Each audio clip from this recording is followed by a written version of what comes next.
Biden's picture is not there. It's the freak in the AutoCAD. That is the best troll I've ever seen in my life. It's when you get painted into a corner, then it becomes irrational. And all the rules are going to get thrown out.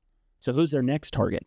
And that's when Christ comes and says, well, I've got to save them. That's my philosophy. That's my opinion.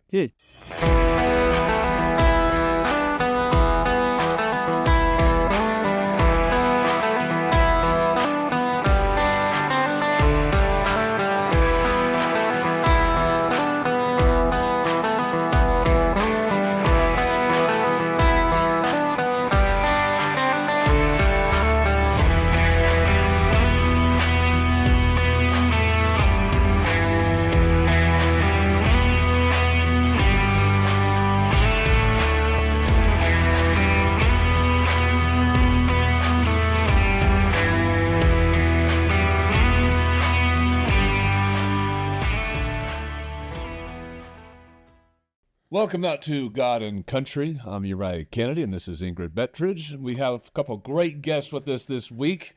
This is Topher Sheeler right here. How's it going? Behind me. And this is Rob Adams over on the other side. They are with the Mastermind Podcast, and we're going to have a fun conversation today on end of the world, second coming of Jesus Christ type stuff. This is just going to be kind of throwing stuff out there, a lot of theories. Armageddon. We're just going to have fun with it. We're going to kind of geek out on it and just have fun with it. So I hope everybody enjoys this podcast because this is just going to be a lot of fun. We were going to have ICE on this week, but because of the whole government shutdown, they're not allowed to travel. They can't buy plane tickets. They're not allowed to travel. And they told me that they're not even allowed to speak to the press about it. So these guys were 2 weeks from now, and we just switched them and ICE. So ICE is still going to come on 2 weeks from now. We still have Border Patrol coming up next week. Again, hopefully that doesn't have any problems with this whole shutdown thing. So Mike Lee is definitely going to be postponed a couple weeks. He's already notified us that because of shutdown, he's going to have to postpone a couple weeks. So a lot of things happening because of this stupid government shutdown. And we all know that Democrats are trying to wield their way and try to force their ideology on everybody else. I want to call out a local Utah newscast, Fox 13 News, posted that they fact-checked who shut down the government, and they said it was not the Dems. They fact-checked it. Absolutely horrible journalism. You ought to be ashamed of yourself. How do you fact-check that? No idea. I thought it was a joke at first. Why does Fox News always, every month have a story like that? I don't understand. It doesn't make any sense. All through the election and whatnot, they were picking stories out. The local Fox News. Yeah. The local Fox News, yeah. It was I can't remember her name. It was a female journalist had her name tied to that, but I'm like... Well, it's the funny thing about that, too, because we had Dr. Moore on last week, or 2 weeks ago, and we put a couple of news spots onto that, and theirs was the only negative one, and then the rest of them were actually positive about Dr. Moore, which was funny. I logged into the Department of Housing and Urban Development, HUD, yesterday, and it's on their website. It's like, our website is shut down because of the Liberal Democratic Party shutting down our government. It says it right on the www.hudhud.gov. It's a governor. Anyway, I thought, there's a clear statement. There it is. There it is. Well, I've never seen so much gaslighting in my life that I've seen in the last couple of days, because Democrats can't deny the shutdown is theirs. It's just not deniable anymore. If it was anything that was our fault, I'd call our own people. But with a clean CR, something they've passed 13, 14 times before, the ones they demanded that we pass before when they were in power, now they're not going to do it. But that's the least of it. The worst gaslighting I'm seeing is the fact that they keep saying that they're not trying to give insurance to illegals. And the way they phrase it, and you can ask them every single time they get called out on that. Even CNN's called them out on it, and they say, well, we're not going to be giving insurance to anybody that is unauthorized to have it or is undocumented or illegally here or doesn't have a classification here. And they're like, yeah, that's the point, is because you classified them under Biden Now they all get to get it because they have that temporary legal status because of what Biden did during his administration. So let me get this straight, because I've heard this a couple times. What you're saying is because they are undocumented, they're labeled as such, and they have that. So they arrive at the border illegal during the Biden administration. Then the Biden administration would give them documentation for a court hearing or something like that for legal status.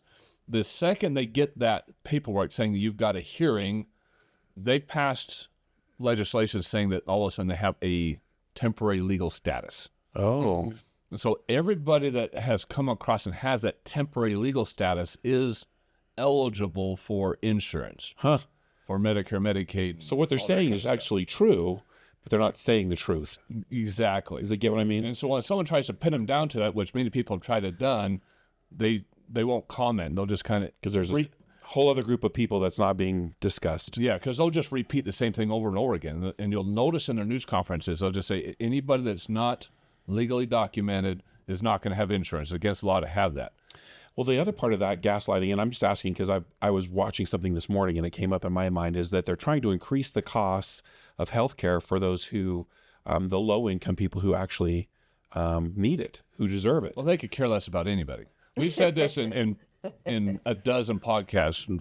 I mean, from the moment we started this, is the only reason the border is open, the only reason we have any illegals coming is they're importing voters. That is it.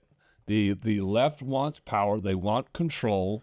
They want to win elections and have the elections guaranteed. So when they've lost their constituents. Well, they don't want Republicans in office ever again because their concept is we want socialism, we want a single party state, we want absolute control. Yeah, and I think that the public, the Democratic public, is wising up. Yeah, they're losing a lot of them, and so that's why they have to import. That's what you're saying? Well, they want so many people here. They want numbers. Yeah, they want numbers. They want so many people here that is absolutely decisive every single election that they're going to win. Absolutely decisive. And so if they can import the illegals and buy them through food stamps and free insurance, something like that, they'll have their vote. We covered this with Burgess Owens. Is when the reason why they have the black vote is because of they've got most of the black community subject or stuck on government assistance. You know, once you're stuck on government assistance, it's an addiction. It's hard to get off. Yeah. And generation after generation, you're stuck on that. But because you're stuck on it, you're always going to vote it in. Whoever promises you the most assistance. And so that's how they guarantee their electorate is by maintaining this poverty. Maintaining the poverty. Yeah, that's their philosophy. And in the end, that's how they want it anyway, because that's what socialism is everybody's dependent on the government. The government dictates everything. How much food you get, how much insurance you get, how much health care you get, what you do for a living. I mean, that's what socialism is. And then the other argument everybody's getting out in line is, well, it's not communism. And I'm like, there's really... It's a fine line. No difference between socialism and communism. It's such a fine line. And people are like, no, socialism is way different from communism. I'm like, no, it isn't. It's one step away. Socialism puts everybody on an equal ground, then everybody's the same. Nobody has more than another. It's redistribution of wealth. Communism is people in gray suits making you do stuff. Yeah. Have you ever read the book Atlas Shrugged? Yes, I have. By Ayn Rand. Have you ever read that book? No, I know of it. It's great on Audible. There's a point where this is the whole everybody gets everything, so no one has anything kind of a mentality. And the people that are thinking people begin to leave society, and society starts to break down because nobody's actually doing anything because everything's expected to be done for them. And it was written back in 57. Something like that. It's been a while because it's about it's still talking about the Rockefellers and the steel industry and the train railroads and different things like that. But the principle and the storyline is so now. It's such an I just reread it and I just was like, wow, it's almost prophetic the way that she breaks down how people are going to stop working. Those who work will quit working hard because their hard work, it doesn't benefit them. Like you're getting it for free and I'm working hard. Why would I work hard? And it just the breakdown of this type of thinking. It's way back in the 80s, that was the end of the world plan. I mean, that was the footprint everybody was going off. It was that book. Oh, really? Yeah.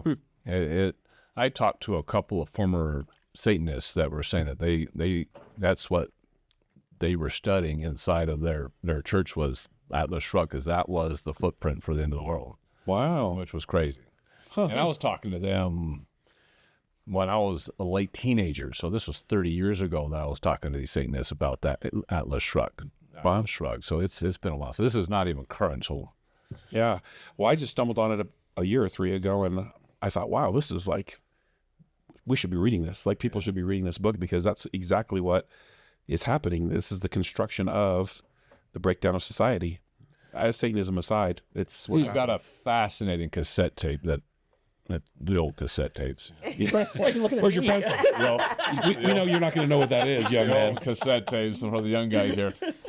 The old cassette tapes of a guy named John Todd. And John Todd was what he would call himself a grand druid in the Satanic Church. And he escaped, converted to Christianity, and then started talking about it. And this is one of the only times that he was actually recorded telling his entire story from being a grand druid to converting to Christianity, and the plans that they had. It's a fascinating tape. And my parents got it when I was probably 14 or 15. I listened to it maybe a dozen times. I still have it. It's, yeah. Can't be Not played something I anymore. would share with the public, somewhere to but play it. Yeah, there's, I do have a cassette player too, so I bought it for one of those reasons. But yeah, after the podcast, if you really wanted to listen to it, it's a fascinating story. very cool. That's awesome. End of the world stuff. Well, we just had the latest end of the world scenario this last week with the, what is the word? Where everyone's taking back up into heaven Oh, Rapture. that's right. The rapture was supposed to be. this last week or so. And I forgot about that. I've been around long enough that I've survived several end of the world scenarios, you know, with the Mayans and all of the prophecies. Yeah, well, there was the What about the computer one? Y2K. Y2K. Yep. The Y2K Terrifying. rapture. Yeah, that's right. And so it seems to me that we're on a cycle of every couple of years, it's the end of the world. And when I was thinking last week, I was like, why would that be? Why is there like this fascination with the reoccurring? The funny thing about Y2K is how many people actually even know what that is anymore. Because it's just a Old guys. older generation that knows what Y2K was, right? Were you around when Nostradamus predicted the end of the world? Yeah. That was like I used to read Nostradamus as a kid. Yeah. Yeah. Okay. So it was like junior high for me, and no one came to school. I'm like the only one walking around school. Like, where is everybody? Well, it was the end of the world, and it wasn't on my calendar. I missed it. Did Baxter stay home for that? Yeah. I remember that. You never know. It was just another day. Just another day. 9/11, I told you I didn't know. I was a single mom, newly single mom, and I thought, do I just go to work and send the kids to school? Like, What do we do? what do we do? Should I stay? Are people going to be like, so you went to work? Yeah. Yeah. Perfect. What's the protocol? What's the effective protocol for the end of the world Just behavior? Just another day when I went there. I got up and watched the news for a couple hours and just got in the car and went to work. Yeah. I'm not in New York. Well, what am I going to do? I was in the Wells Fargo building downtown in Salt Lake, and they evacuated the building. I worked for the Salt Lake. It's not even tall enough to be considered something. However, it's the tallest thing in town at the time. Yeah, exactly. And so there was a panic, and they evacuated that building out of there because they thought perhaps that might be something going on. And so I remember thinking, this is for real. This is like happening.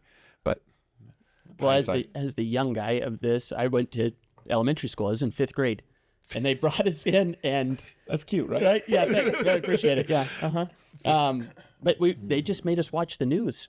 Like all of us were huddled up in one classroom. They put and the lights were dim, and they still had to roll. I am older enough; they had to roll the TV cart in. in. It was on a cart, and we sat and watched the news. And nope, the teachers were all huddled up in the back. It was a surreal, like, trying what to is figure that? out what in the world. I was just old enough to understand, like, the world is a thing, and the U.S. was attacked. The only thing I had reference on was Pearl Harbor. Like, is this World War II? And so the kids were all Right. talking up front, like, are our dads, are we going, is everybody getting drafted, or, what's going to happen? It was a really weird day. And to your point, I now have employed people that weren't born for 9/11. That was a trip to actually like, wait, hold on, You want to see how old we are. So thinking about the whole rolling the TV into the classroom and seeing a major event. Who remembers the Challenger explosion? Oh, yeah. I was in I had my first fifth, baby. sixth grade, and the teacher What? did that. I'm 50. You're 10 years older than me. People think he outed me. People think I'm his age, right? Yes, 100%. Oh, yeah, I thought you were younger. We're on the same boat. Yeah, I had my. No, I was in like, we were And watching I'm from it. Florida, so I'm used to seeing. I saw the first shuttle take off. Yeah, because that was the first teacher going into space, and so we were watching it live because they had it on the TVs in the school. So every single kid in the school actually watched that explosion live without any retraction. Junior high. I was in Because you junior think, high. oh, is that the part that's supposed to break off and fall? Yeah. At first, I thought. I was in junior high. I think that means that I wasn't even a twinkle in my dad's eye at that point. So Oh, yes. Yeah, I remember that. I was in gym, and we stopped. It's crazy. Hey, this is Uriah Kennedy with the God and Country Podcast, and one of the main reasons why I live in the Rocky Mountains in Utah is because there is nothing I enjoy more like getting out in the great outdoors. I absolutely love getting out there and camping, hiking, fishing, everything with my family. We do that every single year. Throughout the winter months, we're up there snowmobiling. The summer months, we're out there RVing or ATVing. We absolutely love it. It's the best time of the year we have together as a family. There's nothing like getting out there with the proper equipment. And we all know and trust Coleman since we were kids. Our parents, our grandparents have used Coleman for generations. They have the best tents, sleeping bags, coolers, cooking materials, and anything else you can possibly think of that you might need while you're out there enjoying the great outdoors. Please support our channel by going to the link in our description or scanning the QR code that's popping up on your screen and going to Coleman to buy all these needs. Whatever it is you can possibly think of, again, from stoves, tents, sleeping bags, coolers, any type of camping utensils, cooking utensils, fuel, whatever it is you can possibly need, click on the link in our description or the QR code that's popping up on your screen. Support the channel by buying any of this outdoor equipment at Coleman. We love the wide variety of products that Coleman has made over the years and how trustworthy those products have been. Coleman has a world-renowned name, something we've grown up trusting, and if you can think of it, they probably have it. So again, click on the link in our description or scan the QR code popping up your screen. Support this channel and keep watching. Crazy times. I think we need those feelings now and then to keep us in check so we have some gratitude and appreciation for how we live. That's an interesting perspective. Because even now, I want to remember when I go in, I can just go into Costco and walk in and buy food and things are filled up. I never want to feel that feeling of when the first time you walk in and you're like, in the United States, we've got shelves empty. Yeah. Some guys next to me wearing rubber gloves. What is happening? Yeah. Yeah, I didn't believe any of that. I never did any of that. I did not either for a second. If that mask can't stop a fart, you really think it's going to stop COVID here? That's not how that works. Well, we just did the podcast with Dr. Morris. I would suggest everybody go watch that Dr. Moore podcast because it is fascinating. But yeah, that's one of the first things I say is I was importing masks. That's what I did for a living. And I'm like, I'm not wearing one of these But things. all you need to be one of the few in a society where everybody is believing something else. And to me, that's more mental anguish than anything. Yeah, that was the real suffering, wasn't it? Is that effect? That year, and I have a nonprofit. We feed families, and the governor had just come out, and we do it right at Thanksgiving. The governor had come out and said, the rules where you have, you got to be 23 feet apart, and 23. and it's just like the most random. You can be in groups with 3.5 people, and like there was all this. And I called my guy and said, hey, I guess we're not feeding families this year. And he's like, Rob, if we go to jail for feeding families, it'll be the best publicity ever. And so we had people coming through. We all we did our thing. Like we were respectful, but I just remember thinking like, that is a bunch of bullshit. Let's do this. Let's go. Yeah. Yeah. Well, I stated this during the Dr. Moore podcast, but I was importing those masks, and I knew what they're made of. I mean, we had to know every single spec because we were supplying the government with them. I'm like, so every little layer of fabric, what was melt blown, whether it's smelt blown is part of the fabric it was made out of. And I'm like, yeah, this isn't doing nothing, because I had to tear them apart, rip them apart, and show people what they're made out of, and government officials and all that kind of stuff. And I had millions of them in my warehouse, and I never wore one once. Unless I was on a plane where they were threatening to kick me off. I'm like, no, So this is on a manufacturing level, you would say they were completely ineffectual. completely useless. Completely useless. Because I mean, I believe that, but I've never talked to anyone that actually knew. Well, they used can't- to say it on the box. I was telling them, made it and that went imported away, but it used to millions say of on the them. box, this does not stop any airborne blah blah blah on it. And in the middle of COVID at our office, that disappeared. And now I know you can just call your manufacturer and say, hey, can you put this on the box, take this off of the box? Because you have to do that. Well, yeah, because they ordered some of the government, they had to have certain specs on them, right? And so I'm like, yeah, sure, I can get those specs. Make a phone call. Hey, can you change the print on the box? It needs to say this. Print off a new box for me. Done deal. Didn't they come out and say, The same mask. like Fauci, the distancing thing you were talking about? Yeah. The proper one to have any level of effect, I think, was 12 feet. And then somebody came out and said, we can't actually do that. They just arbitrarily, let's do half. 6 feet. 6 feet. Yeah. 6 feet will work. Like the whole thing was just It was completely arbitrary. made up. And the 6 feet and the 12 feet is so arbitrary, too, because the flu virus doesn't travel like that. Right. The flu virus travels through touch on surfaces and stuff. Well, what about you're unsafe standing up in a restaurant, but sitting down, you're good. We covered that. Well, that's obvious when you're sitting. Yeah, you're not going to you get don't sick. Totally. sit. Hey, the best thing that came out of that was hand washing, because we were on a cruise and it was mid-January, so there were things, but it wasn't quite all in effect. And at the, when you walk into the big room where the buffet thing, they had little washing stations there. And as a germaphobe, I'm like, Great idea. shouldn't we always be washing our hands before we walk into a buffet? And then they were saying kids couldn't reach and adults would get it for them. And I thought, this I like. This is like, Something positive that Yeah. came from COVID. I like that the food handlers in the back are now wearing the face masks and gloves. I think I'm okay Yeah. with that. Like, Yeah. I know they're in there colleague talking. in my food. I see myself talk. I don't need a colleague. Yeah, thank you very much. well, we were telling everybody that's what masks are for. It's the only thing the mask will protect you from is from solid matter, saliva, blood, feces, anything like that when someone's in a surgical room, right? Sweat. So if you're a doctor leaning over, your sweat's not dripping down into what you're operating on. That's what masks and all that stuff is for. It's not going to stop anything that is airborne. Nothing, not even a little bit. Right. And I did this in the Dr. Mark podcast too, is I had an employee at the time who was just engrossed and believed in the government completely. And I had a policy in my office that I had 20 some odd employees, and I'm like, nobody's wearing masks. We're not doing any of this stupid stuff. And he was insisting on it. I'm like, fine, put this N95 on. We had these really nice government With the valves. government spec N95. I did have the valves, just government spec N95. And I had skunk spray. I'm like, psh, psh. Hey, you smell that? He's like, ah. I'm like, okay then. Case closed. Case closed. What's the hypothesis on this theory? You will or will not smell skunk spray. That's funny. That's like a 6th grade experiment. Yeah, it was that's how stupid it was. I'm like, okay, How's that smell? how's that smell? That's terrible. It is terrifying though, like, because at least 50%, hook, line, and sinker. No thought process about that at all. Like Well, the scarier part of that was doctors were actually right. Buying in. buying in on it. Yeah. Which was crazy. Well, I They think should know better. I think this is the pendulum of the government. I mean, if you look at the post-Vietnam era, there was very little trust for the federal government, zero.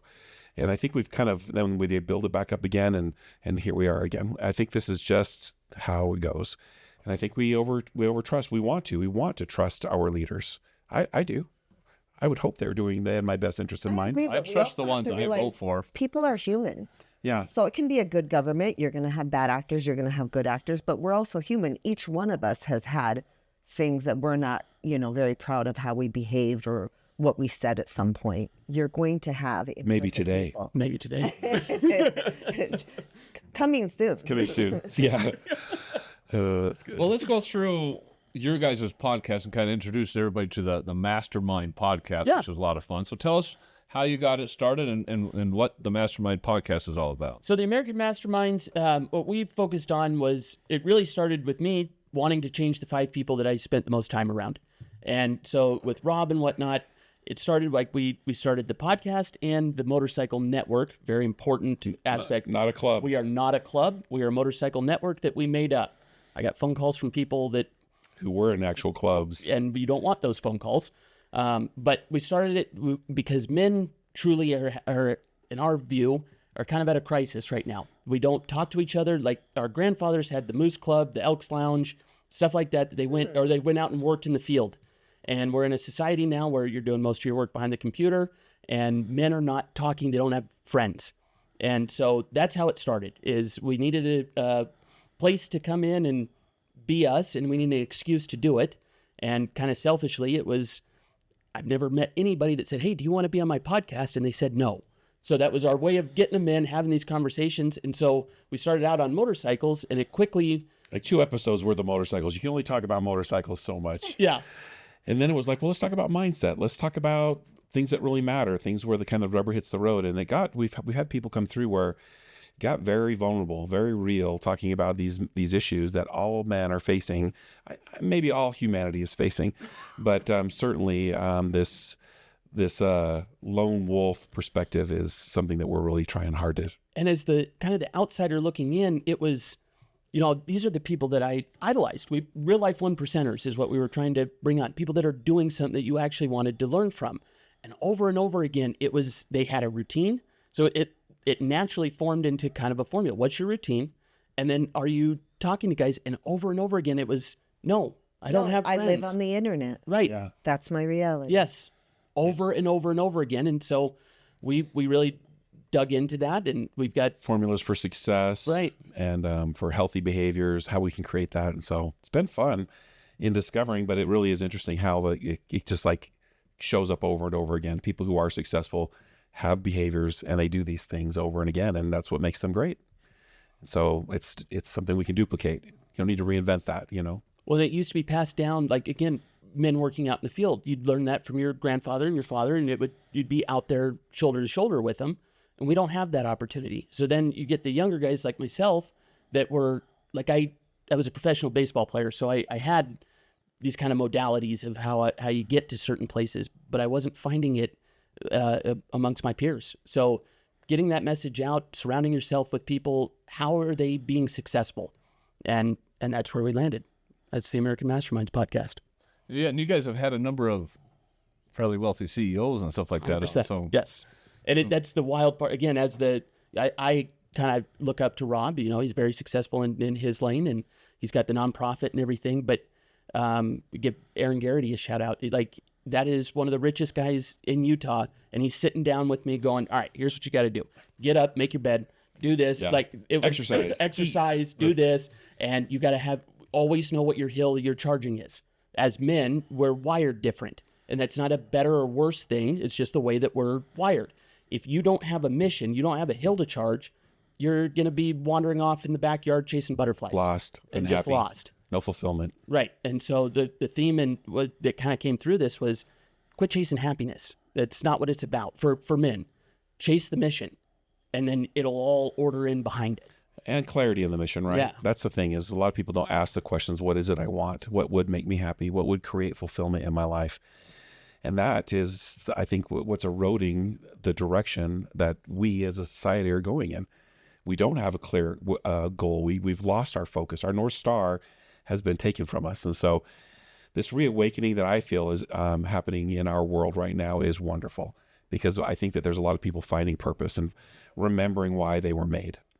Well, and then you want to go we're eventually going to turn this down the biblical side. Men need to get back to what we were designed to do. We're supposed to be leaders. We're supposed to be, in our homes, and being dads and doing hard things.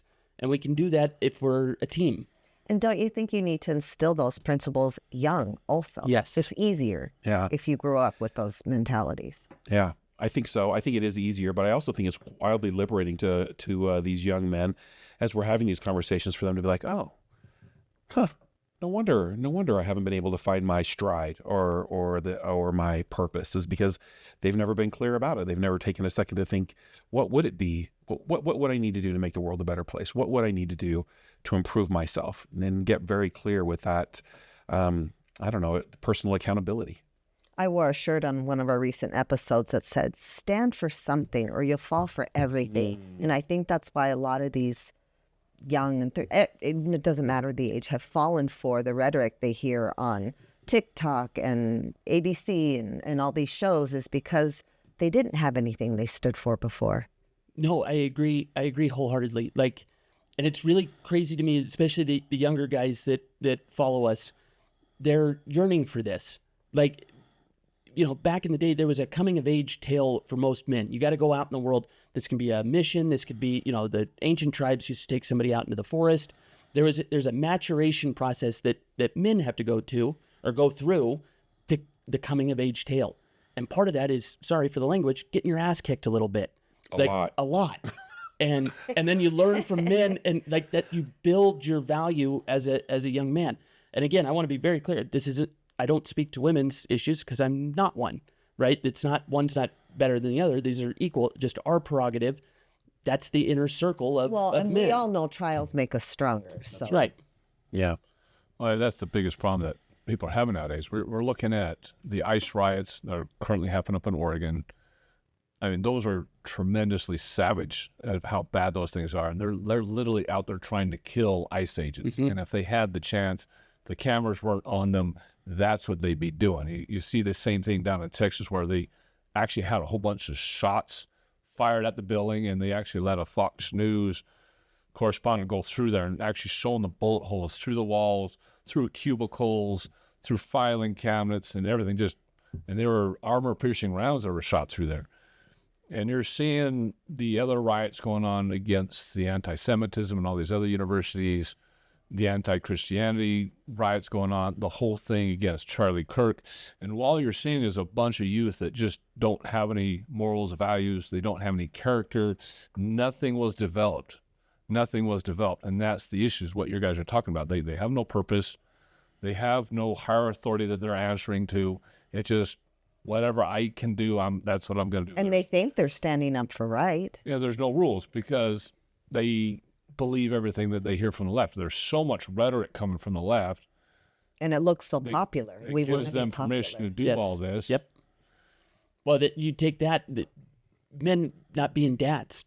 We have a huge epidemic of no dads in the house. So you're more vulnerable to anybody that's giving you attention. Like I am a firm believer, duty, honor, and respect. That's the code. Okay. Part of that is governed by your religious beliefs and what formulates that whole thing. If they're out on their own, they're just going to follow whoever's the most popular on Instagram or TikTok right now. Yeah. And where's that coming from? That could be a whole podcast episode. Right.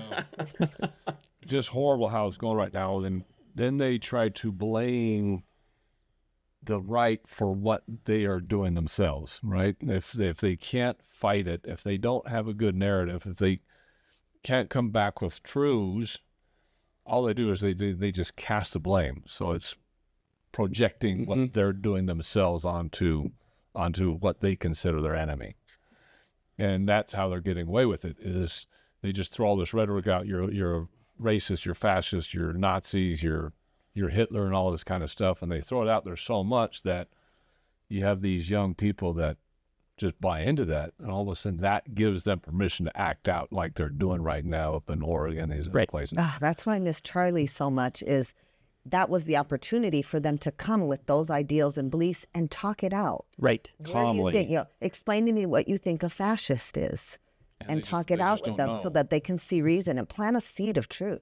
None of them research what fascism is. No, they don't know what communism is. They don't know what real socialism is. They haven't done that. Why? Because they don't teach that anymore in the schools. It's just the new profanity. Yeah. And what they do teach in the schools is, and the professors in the schools are, again, projecting that onto the right, so that anything that has any type of morals or values, anything that's God-fearing, that's the fascism. Anything where you're projecting rules that you have to obey all of a sudden, like you have to be responsible for getting somebody pregnant. You can't just be committing abortion, right? So the responsibility comes before you're pregnant, not after you're pregnant. And that responsibility is what they don't want projected on themselves. So anybody's going to project responsibilities onto them. Now you're the fascist because you're making me be responsible. I have family members who have that have said to me, I'm dead to them on my wife's side because of this belief of the fascism and the Nazism, and they've labeled me as such a person because I have a high level of personal accountability. I'm also pretty successful, and I'm also doing all of these things that's outside of their scope, and they're wondering, like, what can I give them? And I'm not giving them anything, and so that makes me a bad person. It's so counterintuitive to how I was raised, where if I'm going to get something, I need to work awfully hard to get it, rather than expecting anyone to give me anything. I have no expectation from anybody to give me anything other than the respect that I probably have earned and deserve. And so it just blows me away that there's such a hard line. It's not even like I have a different perspective. I am dead to them. And that's the thing, is there's not even the ability to listen, to hear somebody else. Well, that's part of the defense mechanism. But one of the things that Charlie was really good at is not in an abrasive way, but being able to present this. The counter argument of the left is not to have a conversation. This is what it is, and they can't. Because they can't. There's no substance. Straight to name calling. Straight to name calling. That's literally all it is. You can't defend evil. Evil does not have a defense at all. So and they've replaced the duty, honor, and respect that I was just talking about. It's now victimhood, and how many little victimhood qualities can you stack up? That's your value in society. And so these young people coming out, that's what. Well, I'm a lesbian, black. Right. So therefore, my opinion matters. The truth, which we should all be seeking, doesn't matter. They stack up the victimhood, and the more victimhood you have, the more value you have in society, which is horrible. Right. And then the way that cancel culture and how all this happened, if I make a big enough stink about my perceived victimhoods, then you can't say anything back to me. Okay, right? How dare you? How dare you? I get to slap you. And then you're a white Christian racist. Yeah. Right? But that's what I liked, is he would take that, and he had magic of getting them to think for themselves. Yeah, he's a question. Taking their own words back to them and say, expound upon that. So that I think many of those would go home and those thoughts would run through their heads and they'd start to think for themselves. He also had an ability to do something that, this is what I think Charlie Kirk's special sauce was. Because, and this is how we got into the end of times to begin with, he wasn't that big. He was not a global figure to kick this thing off. Then if you go back and start looking at like how he would debate people, it wasn't just that he would debate them like fascism or right and left. If this was only about American politics, there wouldn't have been vigils in South Korea. That wasn't what it was about. The way Charlie actually combated all of this was with actual truth. He combated it with the Bible. Okay? Everything that he would do, all of his modalities, yes, he was tying it to, Christian or conservative values, but that wasn't his argument. His argument was rooted in Bible and truth. And that's why he could basically just sit there and one after another slap these things down. And nobody had an answer to it. Their only answer to that is, I don't believe in God. Why do you believe in God? And he had answers to that as well. But what is being created in society right now is the problem with the 10th commandment. Right? The 10th commandment is, thou shalt not covet. And that's what socialism creates. So in order to bring in socialism, you have to have a society that's incredibly covetous. You have all these millionaires and billionaires, right? And then you foment a mentality in the youth saying, well, they shouldn't be that rich. They should share it. Yeah. Right? I want what you have, even though I haven't earned it. So I'm just going to go and take it. I'm a victim. Just give it to me. Just give it to me. And so it's just coveting. That's but what then is. they It's are a them. covetous mentality. Then they are them, and then shouldn't they then pack? I don't understand. And then you got leaders that come in and say, don't worry about it. You're right. You do that. You should have that. You do have the rights to that. Let me go get it for you. Vote me into office and I'll go take it and I'll give it to you. Right. Right? And that's how socialism begins. And little they know that once they have that power, once they become that single party state, then everything they're yelling at Trump for being the dictator, for being the Nazi, that actually happens because the only thing that a single party state, only thing that socialism brings is dictatorship, where I'm going to tell you what to do and how you do it. Right. And they're like, oh, that's not going to happen. And history repeats themselves. And the stupidest argument I see out there is, well, all these other socialist countries out there that did socialism and failed, well, they just didn't do it right. And I keep telling them, like, yeah, well, your parents said that and your great-grandparents said that. They all said that. We're going to do it right this time. And it's never worked. So As the mom, though, it makes me, my heart hurts. We had somebody comment on something that you had said, and he said, not true. He goes, white people have the money. They get everything. I can never become anything, something like that.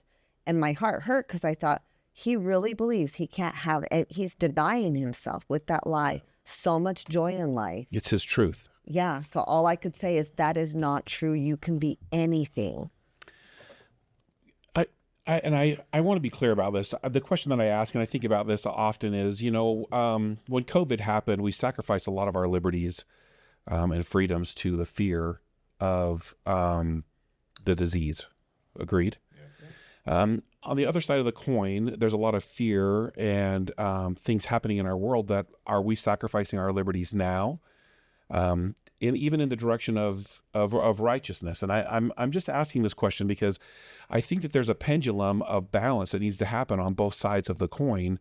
And I often wonder, like, are we sacrificing? Because I think what I'm seeing happen, there's nothing that I'm argumentative about, right or wrong, but as we look for fear and freedom, we're looking for Trump to fix these things, and we have these troops coming in, and we have these things happening. Getting rid of the unlawful and making communities safe again, I'm all about that. But how far does a pendulum swing before we're sacrificing liberties on that side? Yeah, you have to watch people, even in my own friends group, where they start to idolize Trump. And I'm like, I am so glad he's in office and all these things do. And he himself will say, like, not me, God.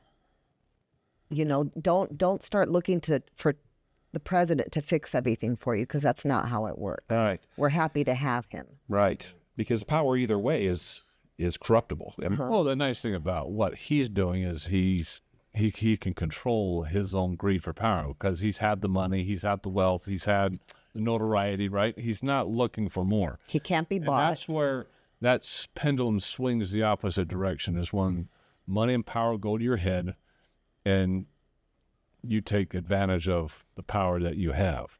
So if you're equally minded and just say, look, this is for the people, it's not about me, and you have that mentality, and it takes a special leader to have that mentality, then yeah, you can send the troops in there, gain control of the situation, and pull them back out again. This is what he did in Washington, D.C., right? He sent them in and pulled them out.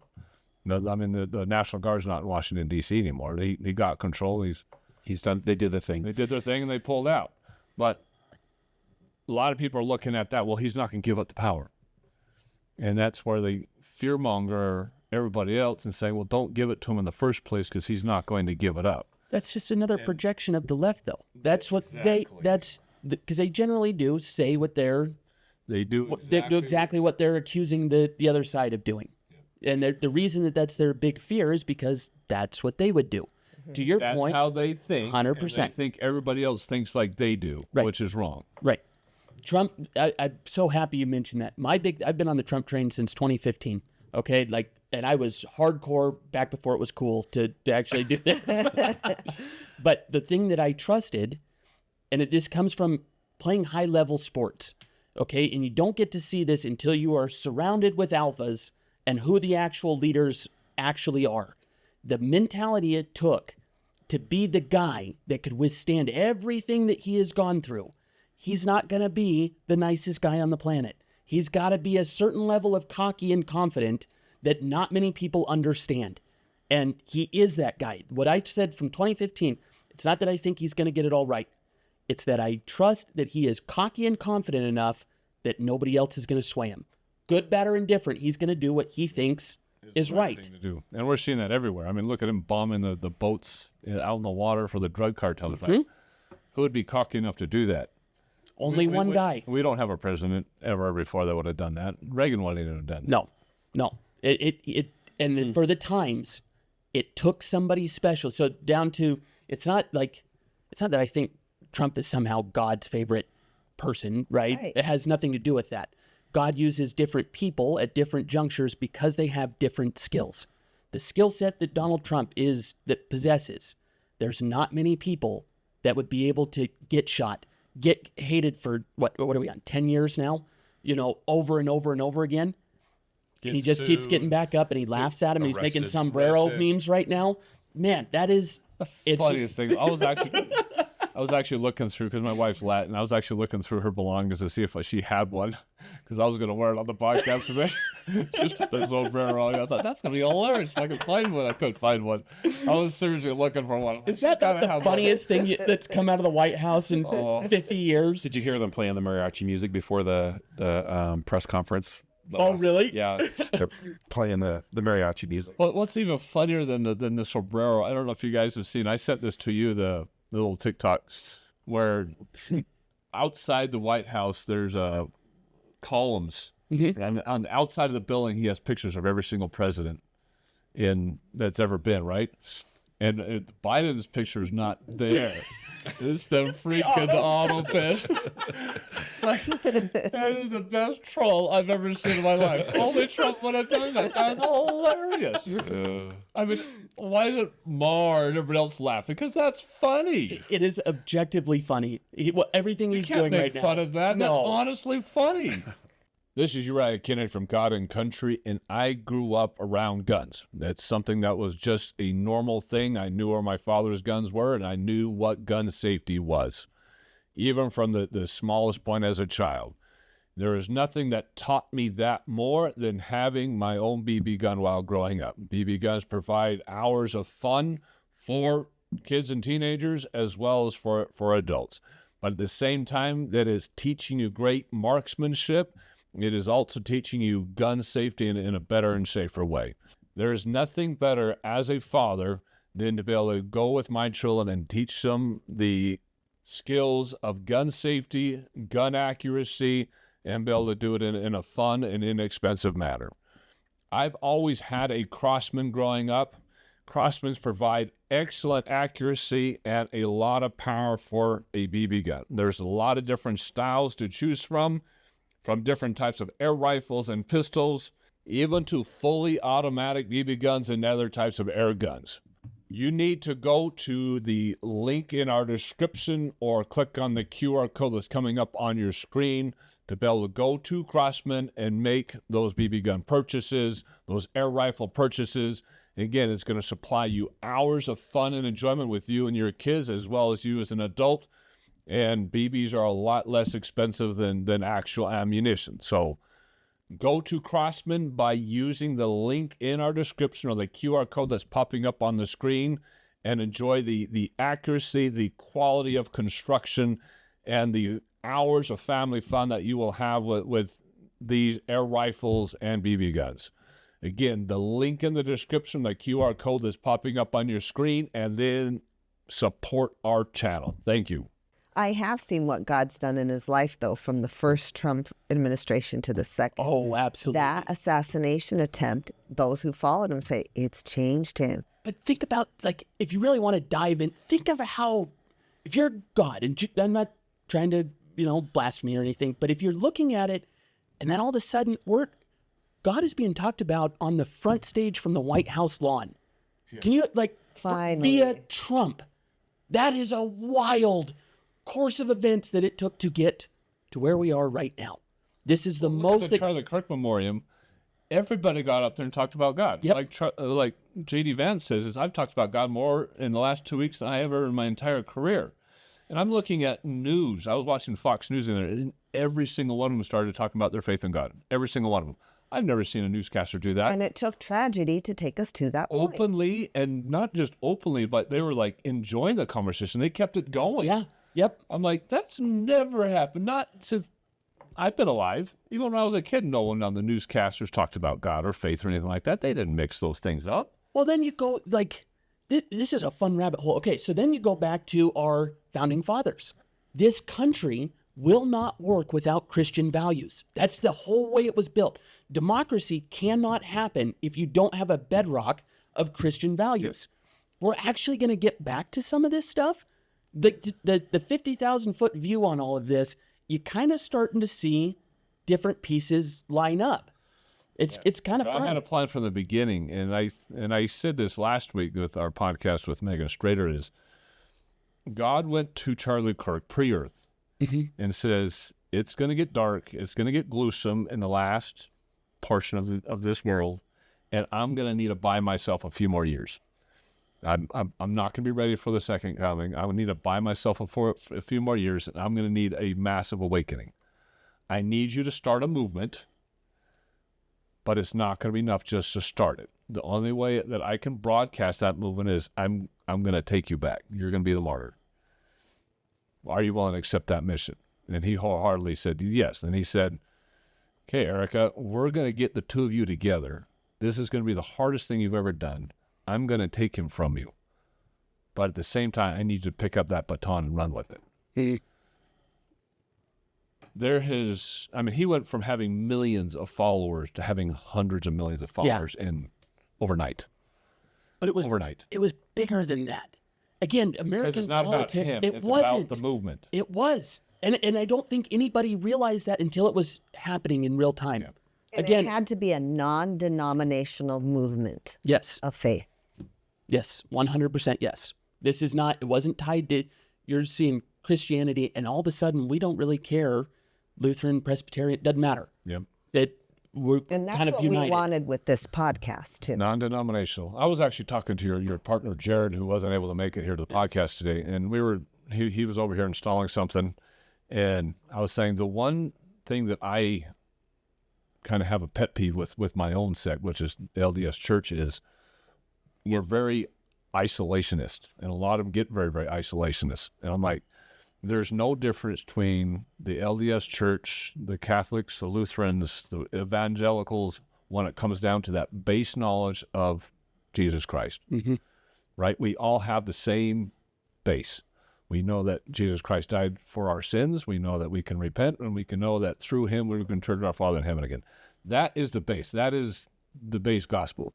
Now, we may have claims to priesthood authorities and temple authorities on our side, and the evangelicals may have claims to, well, we have better claims of mercy more than works, and we think God is more forgiving than you guys think.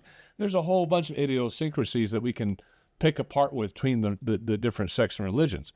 But the base is Jesus Christ is real. He came down here. He died for us. He died for those sins, and we can go back. If we just teamed up on that one concept and stopped bickering amongst each other, we'd be indestructible. They couldn't win anything. But how they're going to pick us apart, how socialism is going to pick us apart, how Sharia Law is going to pick us apart, how this communistic mentality is going to pick us apart, is if we're not united as Christians or as Jews. Because I made this point last week as well, even the Jews have got to be with us, because even though they do not believe that their Messiah has come, their base beliefs in that he's going to come and pay the price for our sins and all that kind of stuff is still the same knowledge. That's why we're a Judeo-Christian country. And that's why we as Christians defend Israel so much, is because we know that they're the chosen people. But if we don't figure out how to come together on that, if there's not a whole bunch of pastors and teachers and bishops in our denomination and everything else that teach coming together, we're just going to get picked apart. The one thing that is prophesied, into the world prophecy, into the world. So we're going to start getting into the world. The one thing that God has always said is that the gospel is going to be preached to every single clime, every single person, every single continent, every group of people is going to hear it. And a lot of denominations, including ours, think it's going to be our denomination that's going to go out there and preach that gospel throughout the entire planet. That unless we get it out there everywhere, then Christ can't come because it's not out there yet. And that's false. That's a fallacy. All God wants to do is make sure that the knowledge of him is out there. So whether it's the LDS Church and our missionaries, whether it's the Lutherans getting out, I know a lot of evangelicals that are out throughout Africa. There's hundreds of thousands of them dying right now because the Muslims are just slaughtering them. Yemen, there's a whole bunch of Christians who are getting slaughtered right now. The basic gospel principles are getting everywhere. Throughout China, China's trying to outlaw it right now. You guys saw that report just came out the other day. They're trying to outlaw Christianity throughout China. They already had it outlawed, and they kind of were easing it up a little bit, but now they're outlawing it again. Those bases are getting spread everywhere, that basic knowledge of Jesus Christ. And then after this life, we'll figure out which denomination was correct and who had the more truth or not. But let's worry about it then. I don't know that that's ever going to be a thing. Let's get the base knowledge of Jesus Christ out there, and then come together as a Christian body. Because that truth is going to spread throughout the entire world, and it is right now, and that's what's going to fulfill it. We look at second coming, and the one thing that we all think, which is again a fallacy thought, is we look at the bad side, the world destruction, wars, the civil unrest is going on in our streets right now. We think that it's going to get so bad that he has to come. But God's never going to look at the bad side. He doesn't care about that side. He's going to tamp it down as much as he can. He's going to have the Charlie Kirks of the world come up and try to reignite vigor about him. All he's looking at is, have I reached everybody yet? Have I got it to every continent? Have I got it to every country? Because until that happens, nothing else matters, right? I have to... Yeah, the one is who matters to him. Yeah, the one that matters to him. He's not looking at how evil the world is getting. He's looking at how, if he's fulfilled his side of it, he's promised that he's going to take his gospel throughout the entire world. And until that happens, it doesn't matter how evil it is going to get. All he's going to do is try to buy himself a few more years. He bought himself a few more years with Charlie, and if it starts getting real bad again, he'll figure out a way to buy a few more years until he's like, I've fulfilled what I've promised to do, because being God, he's got to be perfect, and he's got to fulfill with all his promises. He says until that happens, end of the world is not happening. So that's my opinion on that point of view. It is kind of an interesting, I don't know why I play this game with myself, but I try to, not that you can, I understand that, but if you are God, it kind of seems like the different denominations and whatnot maybe served a purpose, okay? Because and Jesus said something like why he speaks in parables. And conversely, those who will get it. The parables themselves are not, I don't believe, are necessarily for everybody, because some of them get rather complicated. But those parables, the different denominations and whatnot, keeps them relevant in conversation. We've had 2,000 years of debate of certain words in the Bible that keeps it relevant. What I thought, and this is why, like, Charlie Kirk kind of hit different on a whole different level. Because to your point, it was Christian. I have no idea what denominations are in South Korea, and I don't think it mattered. No. It was the foundation of, that was the first time I think the silent majority went, okay, we've had enough now. God back in. We're kind of joining forces on the denominations. For the first time ever, it doesn't seem like that big of a deal. That are we Christian or are we not? And to me, that's like, I get goosebumps about that, because that feels, was Charlie actually the martyr as prophesized to kick this thing off? It is. Yep, and I think that was. I have a full 100% belief that there's certain people put into this world to ignite that fire some. On my side, I think Joseph Smith was one of those as well, because he was a martyr as well, and he ignited a massive, massive faith. But it wasn't just the Church of Jesus Christ of Latter-day Saints members himself that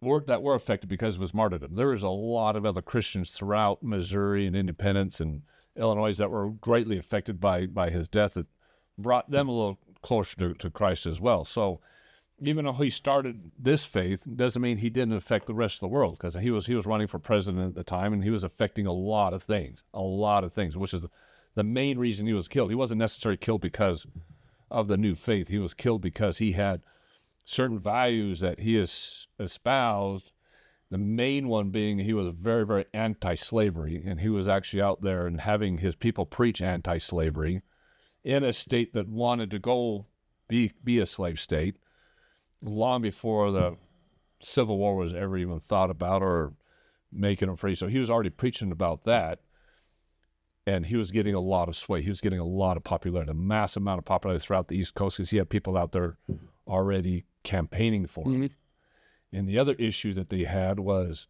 he had established the city of Nauvoo And the city of Nauvoo had close to 10,000 people at the time. It was the biggest city in Illinois. It was bigger than Chicago at the time. So he had a massive, massive voter block. And that's what scared everybody, is because of the voter block that he had, that he might actually win. That's what got him killed. So again, they ignited a mob of people with a bunch of lies. Yeah. Aside from that, sent them off on their way to go after him. The today. Dark's playbook has not changed since the beginning of time. true. You just see it over and over and over again. The characters kind of change a little bit, but that's how it's done. And it's effective. Yeah. Yeah.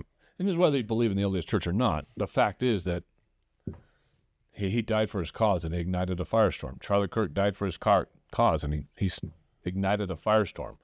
Martin Luther King died for his cause, and massive. Right. Massive. I don't know, was he bigger or smaller than Charlie Kirk, but his was massive. And his outreach wouldn't have been as big as it is now if he hadn't died for it. What Martin Luther King did. I mean, JFK did a lot, but not near the power that Martin Luther King did. Right. Because Martin Luther King just spread, and that's what really caused the whole civil liberties and getting the blacks to have their freedom.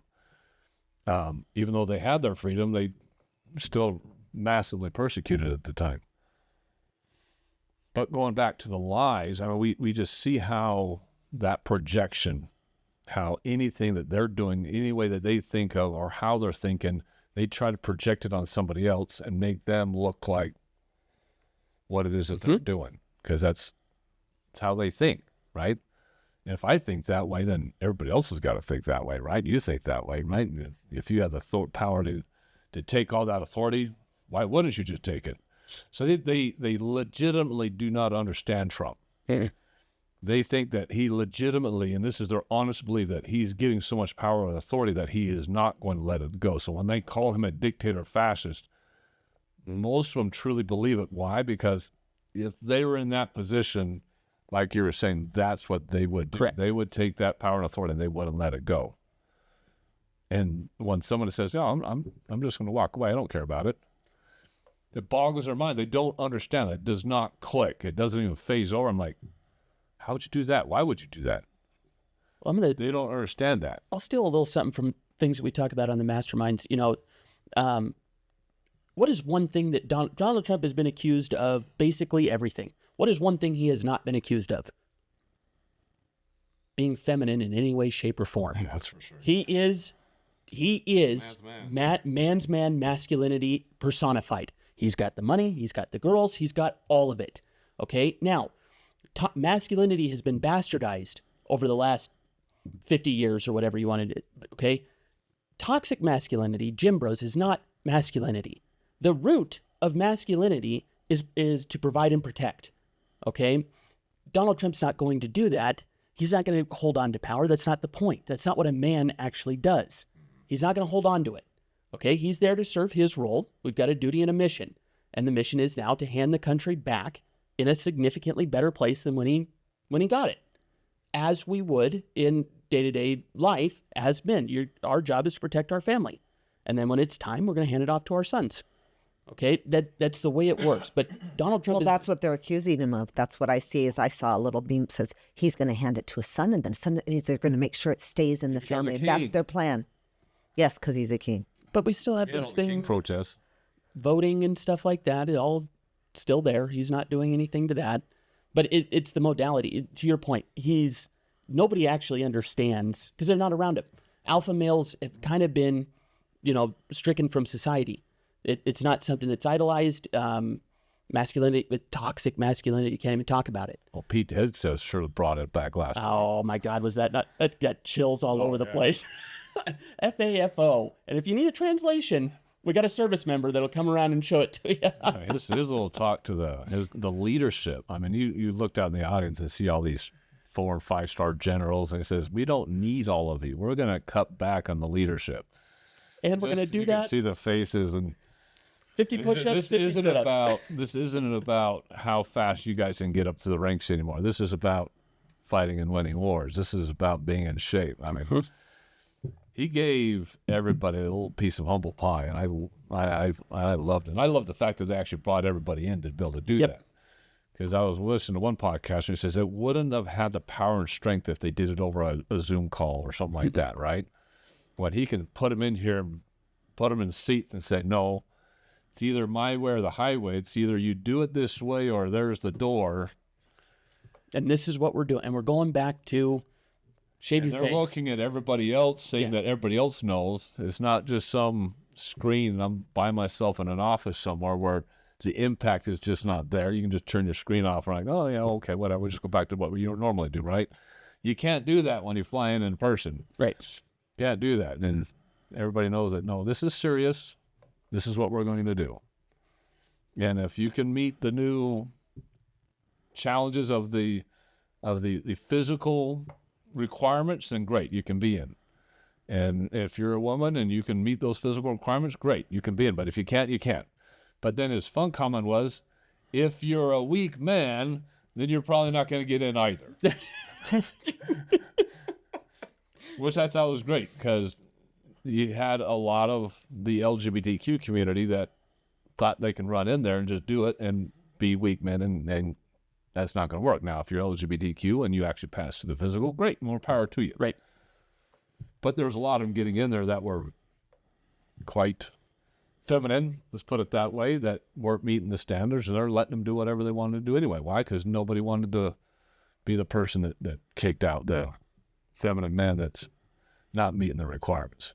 So getting back to lethality, getting back to making men, that was just awesome. That was just awesome statement that he... I mean, it really does. They accused, who called Trump daddy?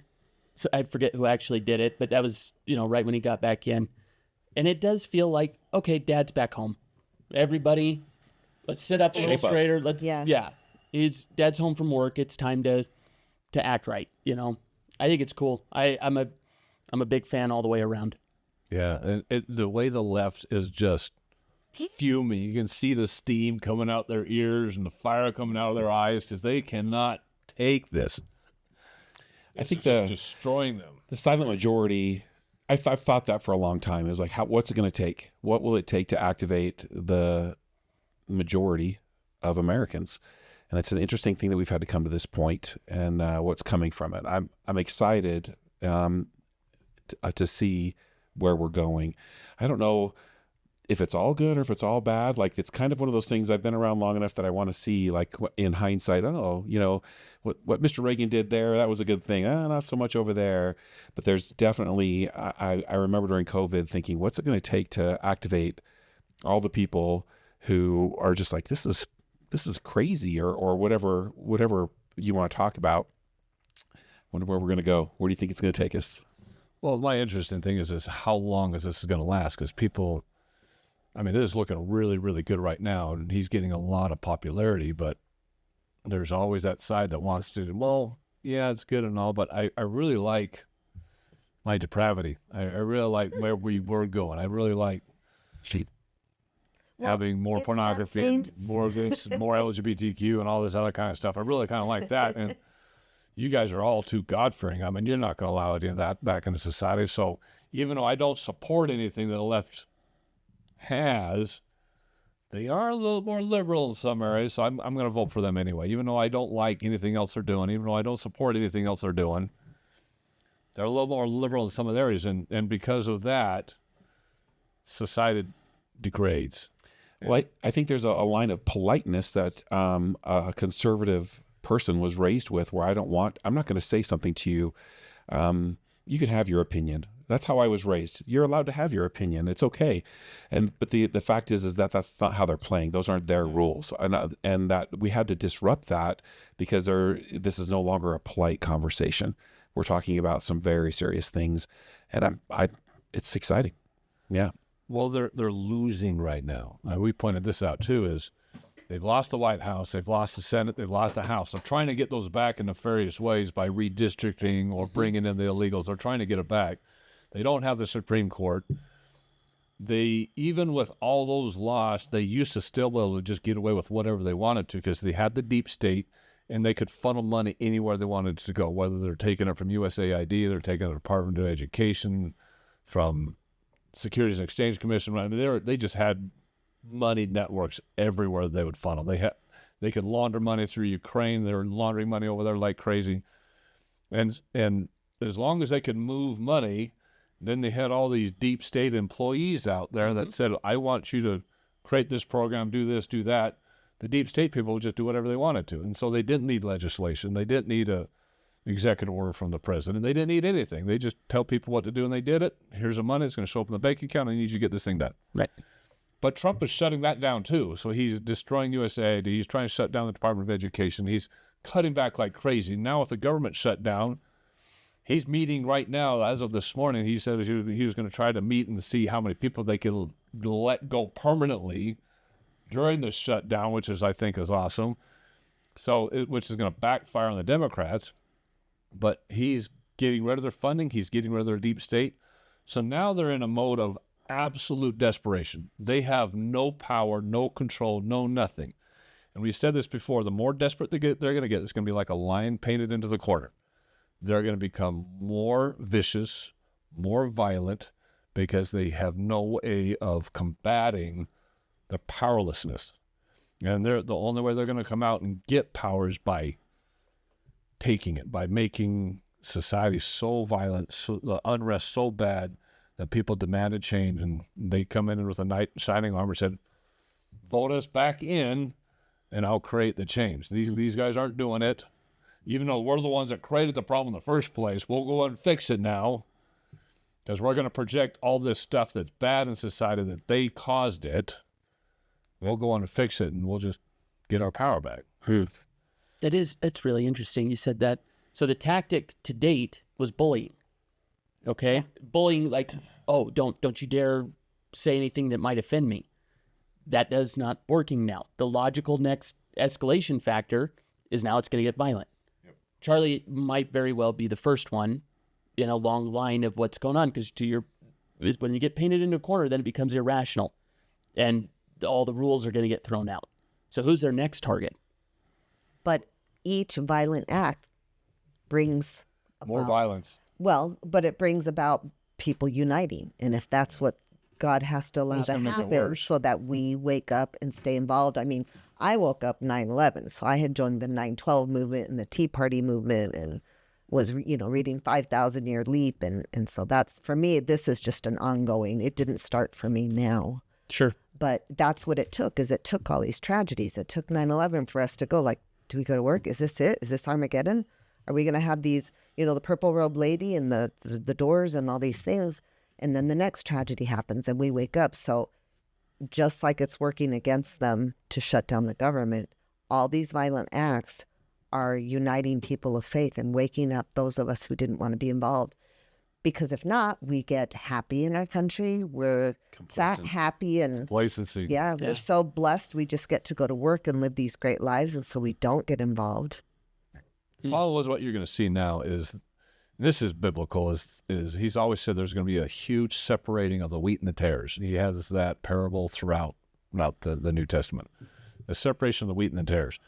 And that is happening right now, like right before our eyes, as those of us who are more God-fearing become even more God-fearing. It wakens up that God-fearing nature in others. Charlie Kirk, that awakening was massive.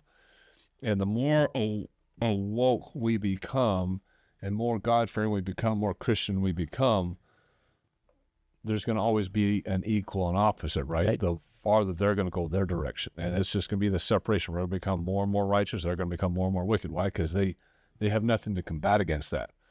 So the problem we're going to run into is you have Charlie Kirk that gets shot. You have all these ICE agents that are now getting attacked. You're having people out there throughout social media openly saying that there needs to be more Charlie Kirks. I pull up video after video after video of people are saying, you're going to die. I'm going to get a gun. I'm going to kill you. There's the one group in, North Carolina that they're combating right now, that the governor's combating out there, that we're openly trying to get guns and start going out in the community. Yeah, I forget the name of the group, but I can probably pull it up. And there literally is a gun club group, the leftist gun club group, that was literally going to go out there and start creating more Charlie Kirks when they were found out, and the governor of North Carolina started shutting it down. I mean, that's where we're getting to. It's where every single time there's a violent event, somebody else is going to get braver because it's going to give them the confidence they need. Well, even though he's not getting away with it, it's still going to create more bravery. The more acts like we're having up in Ogden against ICE agents, what happened down in Houston, the more other groups are going to get a little bit braver, a little bit bolder. And just as much as we grow in our confidence in Christ, they're going to grow more and more confidence in their violence. However, God is more powerful than they, and he will protect and stand up for his people. They're braver, their boldness is going to become worse. And so we're going to see more of this and not less of this, which is going to be the problem. One of the things I learned growing up as a kid, and particularly in Scouts, was to be prepared. And particularly when it comes to my feet. You do not want to be out in a situation where your feet are incredibly uncomfortable and makes you absolutely miserable, makes the rest of the day absolutely miserable. So you have to go out there in the right equipment, whether that's hiking in the mountains, whether that's fishing on the stream, it's working out in your garden or out in the yard, or it's going out on the town or to the nearest rodeo in a nice pair of boots. You have to go out prepared so you look good, feel good, and most importantly, it is comfortable. Because again, there's nothing like being miserable walking around all day long. We want to introduce you to 3 different companies that are supporting this channel. We have Durango Boots, which provides the best Western wear and boots that money can buy. So you'll have the look, the feel that you want. There's also Rocky Boots for that great mountain wear, that hiking wear, and just getting out into nature and being prepared for what you're confronting. And then there's Mucky Boots or Muck Boots, which will provide the perfect waterproofing that you need for fishing, hunting, and again, getting out in the yard and working in the mud. These are great companies that supply a great pair of boots for you for any need, for any occasion. So again, go to the link in our description or click on the QR code that's coming up on your screen for any of these great sites, whether it's Western wear, whether it's the outdoor wear and getting up into the hills and the mountains, or whether it's muck wear that you need to be able to work around the garden or go fishing or hunting and not walk around with wet feet. These are great products at great prices that will keep you perfectly comfortable all day at the same time that you're looking good.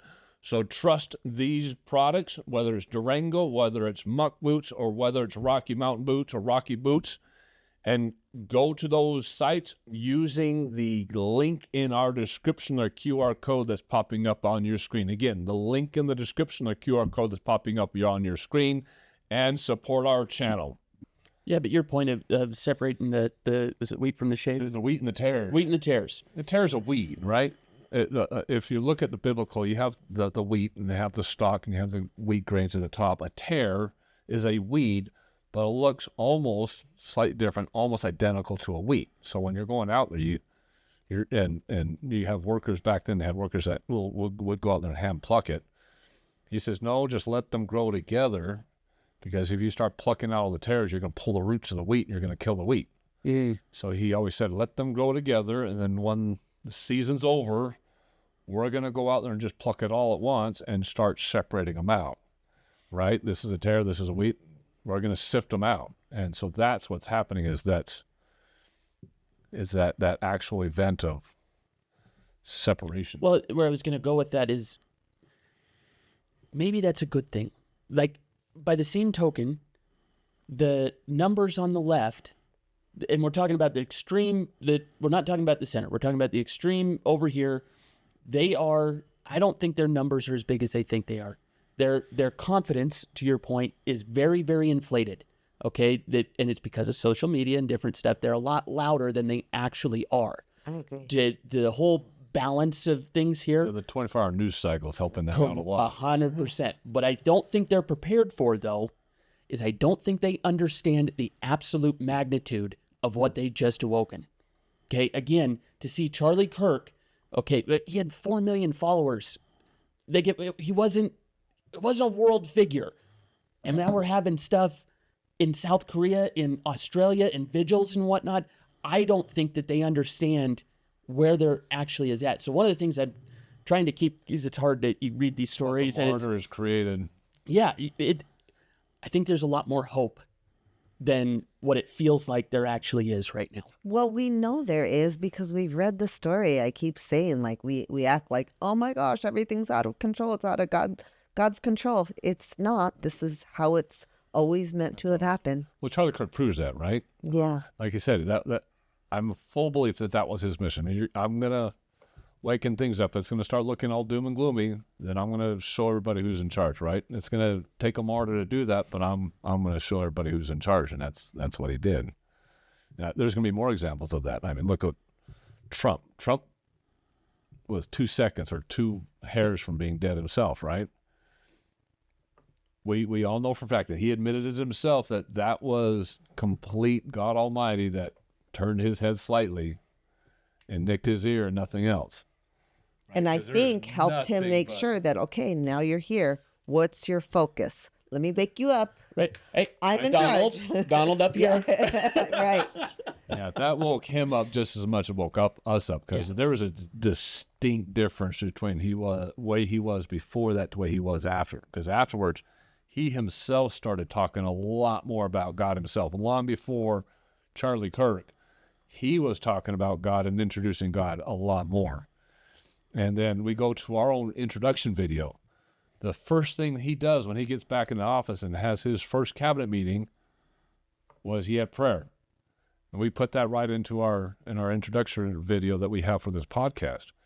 And that was long before Charlie Kirk became absolutely popular. I mean, he became more popular during the campaign because of his grassroots of getting the youth out there. But his real popularity started to excel after the election. That's where Charlie Kirk really became popular, was since the election till now.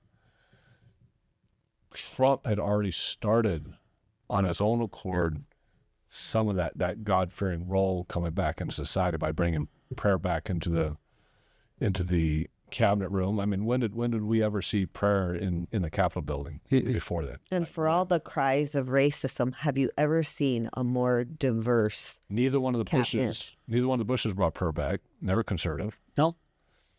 But to the point, and the reason we're sitting down here, it's that reason why, okay, now there's so much momentum behind this. You're right. Trump kind of started it. There's been cracks, and then Charlie, like, oh, here we go.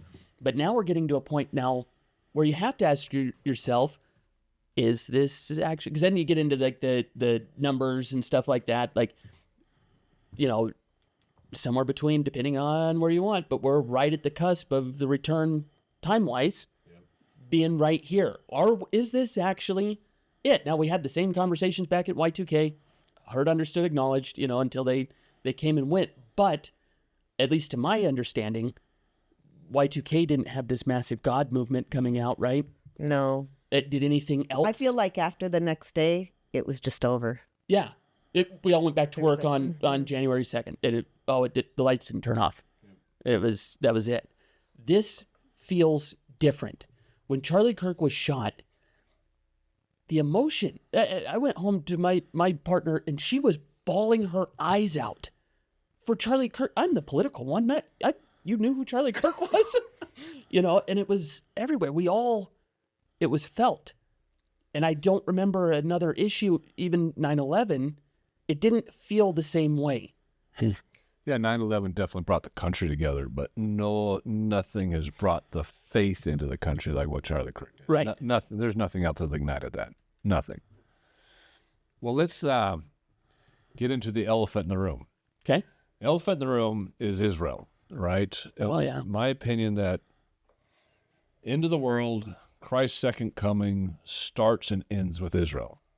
That's the way it's always been. I mean, this is the hard topic because every single time you talk about Israel, you get all the anti-Semitism that's going on out right there. All the pro-Palestinians. Everybody's like, well, we support Israel, but they just need to defend and fight their own wars. We don't need to get involved. If they die, they die type of mentality, right? And that's just not how it is.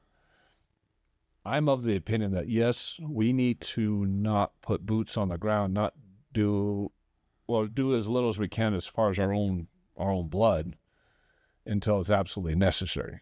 because they are the chosen people. They've always been the chosen people from day one. I mean, Christ himself is a Jew. He was born a Jew.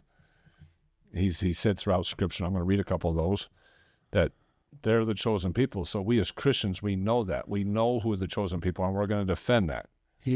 And we should. So if it comes to a point where there's going to be another Holocaust, and it will get there. I mean, that's in Scripture too, that it will get there. Then we're going to have to step in. We're going to have to step in. We're going to have enough support here in the home front to be able to step in. That means enough Christians are going to have to believe in defending them, even though you may not agree with everything the Israeli government's doing. I mean, or what Netanyahu's doing. So but we have a responsibility. We have a responsibility there. You don't feel like we're already in the second Holocaust? Not yet. I mean, Israel's the most powerful country over there still. They've won every single war they've ever fought. But it's going to get to a point, for a fact, that they're going to become overwhelmed. And that's the issue. I'm holding it too. Go ahead. Well, if I understand correctly, and I may not, I'm in a crisis of faith. Just to be completely clear with you guys, I don't know anything. I have faith. I believe in God. But the crisis of faith for me is in all of these different messages that I've heard from the Christians, from all these different, as you said, these different sects coming in different directions. The new covenant says that Israel is the accepting of Christ into your life. And so is Israel a nation anymore? Is Israel a place or people that are aligned or neighbors with the Palestinians? Or is Israel sitting at this table right now because we believe in Christ? The thing about Israel is it's not anymore, in my understanding, a person that was born Jewish. It is an acceptance of Christ into your heart. Israel is a growing thing. And so when I think of the attack on Israel, I'm wondering if it's an attack on the Christian beliefs. And I know where you're headed with this, and I'm not trying to be argumentative, please. No, you're going right down the right road. We're here to have that conversation. Is because I think Israel is a much larger picture than just that neighborhood. And I just want to be the first to raise my hand to say that I don't necessarily believe that attacking that neighborhood is it is an attack on Israel. Let's be clear. However, it's much greater than that. And I don't want to. My belief is what I've just said. I don't want to reiterate it again because that's all I would be doing. And so I just want to throw that on the table because it's a greater picture than just that limited zip code. That's what I get caught up on the whole Israel side of things is it a I mean, nothing else in my understanding of what God does is really for this king, this plot of land on the ground right here. Okay? Nothing else really adheres to that. And if it did, it wouldn't be in a flawed system that somebody that's at war with different things. Like the two just don't make sense to me. I'm in all the research, and let's call an ace, and I'm not saying what I believe or anything like that. The conspiracy theories against Israel and whatnot, there's validity to it. There's a lot of stuff of like, what do you overlook and not overlook? But if you take because I don't believe that God was about any one king, any one nation. He was about his people. And his people, who is that? That is us. To your point, that's exactly where I was going to go. Well, it's all of us. Is this the attack that's actually going on, or is it an actual to the geographic location right here? That's what we're talking about. Well, that's my confusion. To your dogma, it's very clear about the new covenant and about the new covenant being Israel. It's very clear about what your church says about that. And I don't know if that's the scripture that you're planning on reading. No. Please. So the way I look at this is, now let's go through kind of a history lesson on what Israel is and who Israel is. I mean, you have Abraham, Isaac, and Jacob. Jacob has 12 sons, right? 12 sons are 12 different tribes they become. Joseph gets sold down into Egypt. Then there's this big old famine, and Joseph brings his father and his brothers down into Egypt, and they grow into a massive nation. 400 years later, they're enslaved by the Egyptians somehow. That goes from Joseph being the absolute supreme leader to they're all enslaved. And what many people think is that the Egyptian rulers that ruled during the time of Joseph were actually conquered, and there are new Egyptian rulers from some other portion of Africa, and so it's a completely different set of people, which there's a lot of history reports that say that's accurate. But anyway, so the Israelites are now enslaved. So then you have Moses comes in, takes them out, splits the Red Sea. They go back home to where their followers from, which is the nation of Israel, where they're at right now. And the 12 tribes settle there. They live there for a while. They start infighting, and they separate into the northern kingdom and the southern kingdom, right? You have the northern kingdom is called the kingdom of Rehoboam, and the other one is called the Jeroboam, or the two leaders of the two kingdoms, right?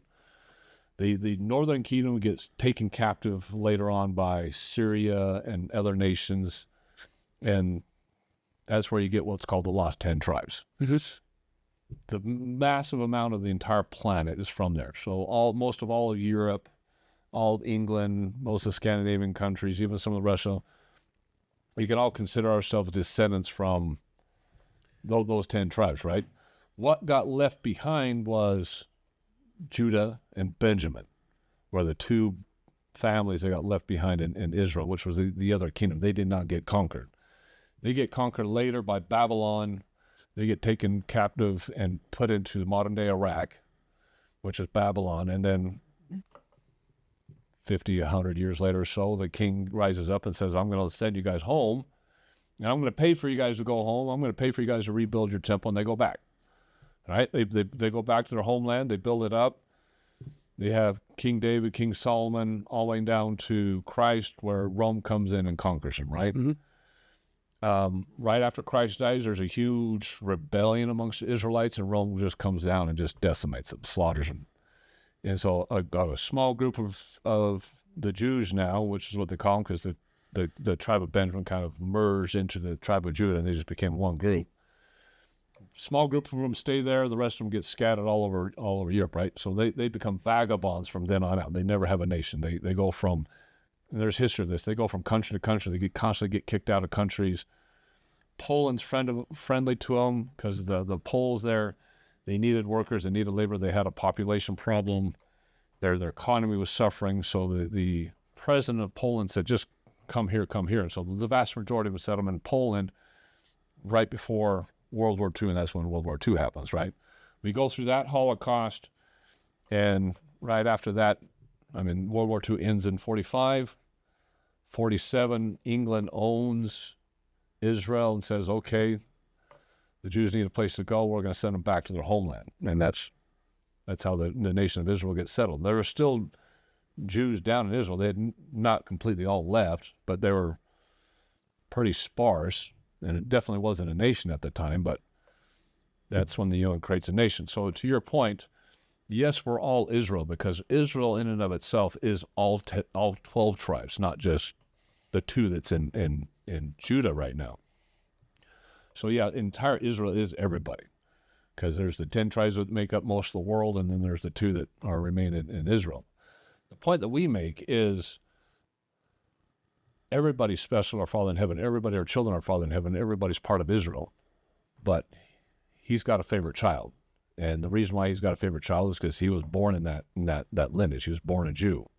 And he's always promised them, and he's got scriptures throughout here that says that I'm going to protect you. I'm going to do everything to save you guys. And this is Isaiah chapter 10, verses 20 and 21. And it's come to pass in that day that the remnant of Israel and such as are escaped of the house of Jacob, so Jacob is Israel, because Jacob's name gets changed to Israel, shall no more again stay upon him that smote them, and they're talking about World War II there, but shall stay upon the Lord, the Holy One of Israel in truth. The remnant shall return, even the remnant of Jacob unto the mighty God. So he's talking about the remnant of everybody, but he's specifically talking about the Jews are going to have their homeland back. And then in chapter 14, it says, for the Lord will have mercy on Jacob and will yet choose Israel and set them on their own land, and the strangers shall be joined with them, and they shall cleave to the house of Jacob. So that's just where Isaiah is prophesying that he's going to let them be a nation again. So that prophecy is fulfilled in the nation of Israel. So it's amongst the rest of the house of Israel to protect that. That's what he says throughout there, is it's up to the rest of us to protect that, and that God's going to use the rest of us to protect that house. So all we're saying is there can't be another Holocaust. We can't allow the Muslim world to come in and just slaughter them, because we all know that that's what Sharia Law is. It's not just about Israel, it's about the rest of the planet. So Israel's important because that's the first stepping stone to the rest of the world. The rules and laws underneath the Quran is you convert, you become a slave and pay a tax, or you die. I mean, that's Sharia law. And their first goal is to make the Middle East completely Muslim. And Israel's the only place over there that isn't. And so that's their primary goal, is we got to get rid of the Jews. And it's more attack on their religion than anything else, because the way Sharia law is, it's nothing else can exist. Judaism can't exist, Christianity can't exist, Buddhism, nothing else can exist but Sharia law. And your guys are the first stepping stone. So we need to look at it from, as part of the house of Israel, is our brother tribe can't be slaughtered. I mean, we can't have genocide there. So we're going to let, or should let, Israel defend itself to the maximum of their ability. And they have massive amounts of ability right now. We support them. We're giving them $3 billion a year right now to help their military, which is what we should do. We haven't committed our military. We haven't committed boots on the ground. We probably won't for a very, very, very long time. But what we're saying is there's going to come a point where they're going to be overwhelmed. It's going to come to a point where all these surrounding nations who are kind of standoffish and not really doing anything, it's only like Syria and Iran that are in the mode of wanting to kick them out. The rest of the Muslim world is all of us going to suddenly start standing together. All these other terrorist organizations, I mean, you got Hamas right now, you got Hezbollah up in Iran, you'll have Boko Haram down in Africa, you got the Muslim Brotherhood in Egypt. All these others are going to start bonding and stand together. They're all, and it's prophesied in here that they're all going to compound stand up against Israel. And Israel is going to get backed into a corner. And that's what's going to happen. So Isaiah 44, verse 1, and yet now hear, O Jacob, my servant, and Israel, whom I have chosen. So he's specific signifying, it's throughout Scripture everywhere, that this is the chosen people, right? The Jews are the chosen people, because that's where Christ comes from. So, he deals with everybody equally.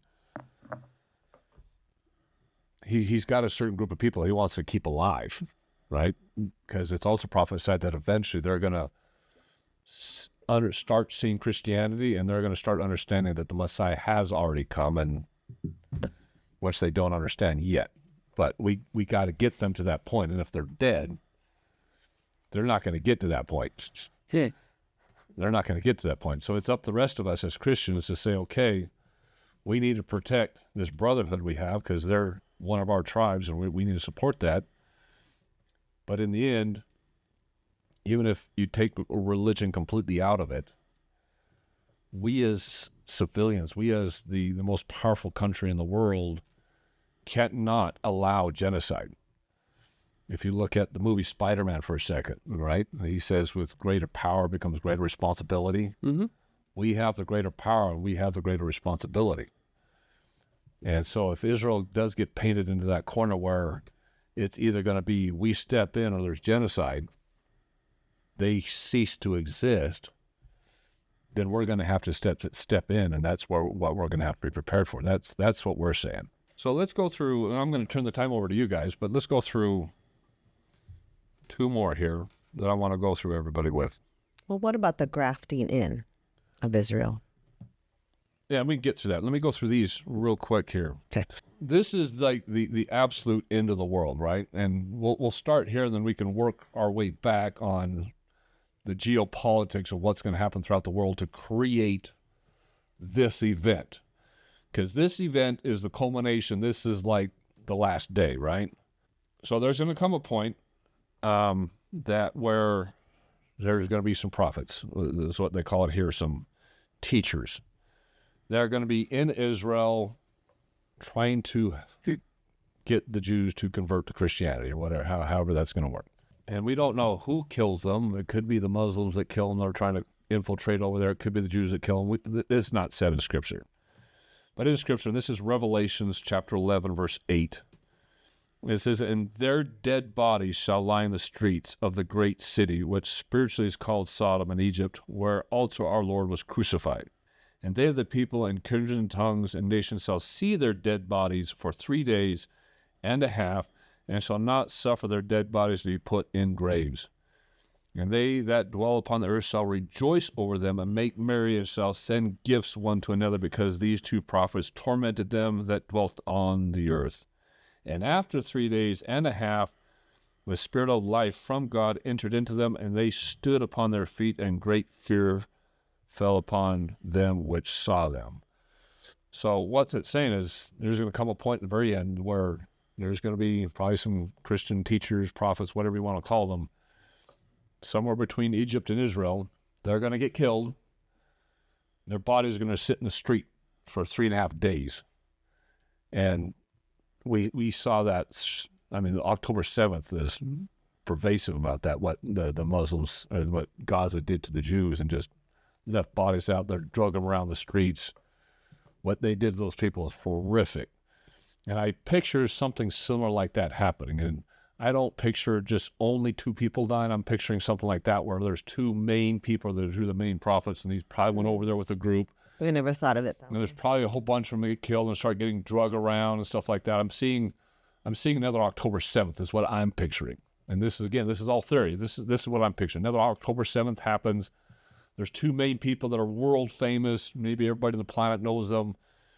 And they were so active, so powerful. They had to be like Charlie Kirk, right? There's 2 more Charlie Kirks that are out there that are so strong and so powerful. Their message is so powerful. They have such a massive following that everybody in the Muslim world, maybe in the Israeli world, are saying they're tormenting us, right? These guys have got to go. So they finally kill them. They're so glad they kill them that their bodies lay in the streets for 3.5 days. And like they said there, they're rejoicing, making merry, sending gifts to one another, that these 2 prophets that tormented them, dwelt on earth, are finally dead, right? Day 3.5 happens, and all of a sudden, boop, they stand right back up. They could be dead, slaughtered. I mean, they could be decomposing. What do we know? All of a sudden, they stand up and say, "Oh, we're alive again, by the way," which shocks the world, right? They stand upon their feet, and great fear fell upon them which saw them. And so, obviously, everybody's going to see them, because with our news organizations, everybody's going to see it. It's going to be posted on social media everywhere. It's not going to be a secret at any point. Everybody's going to see this, right? Somewhere around that time, because we have no really time correlation here, the next event happens. And this is like the final day. And this is in Zechariah 14:4. And at this point, what the scriptures say is Israel is going to have all their enemies surrounding them and attacking them.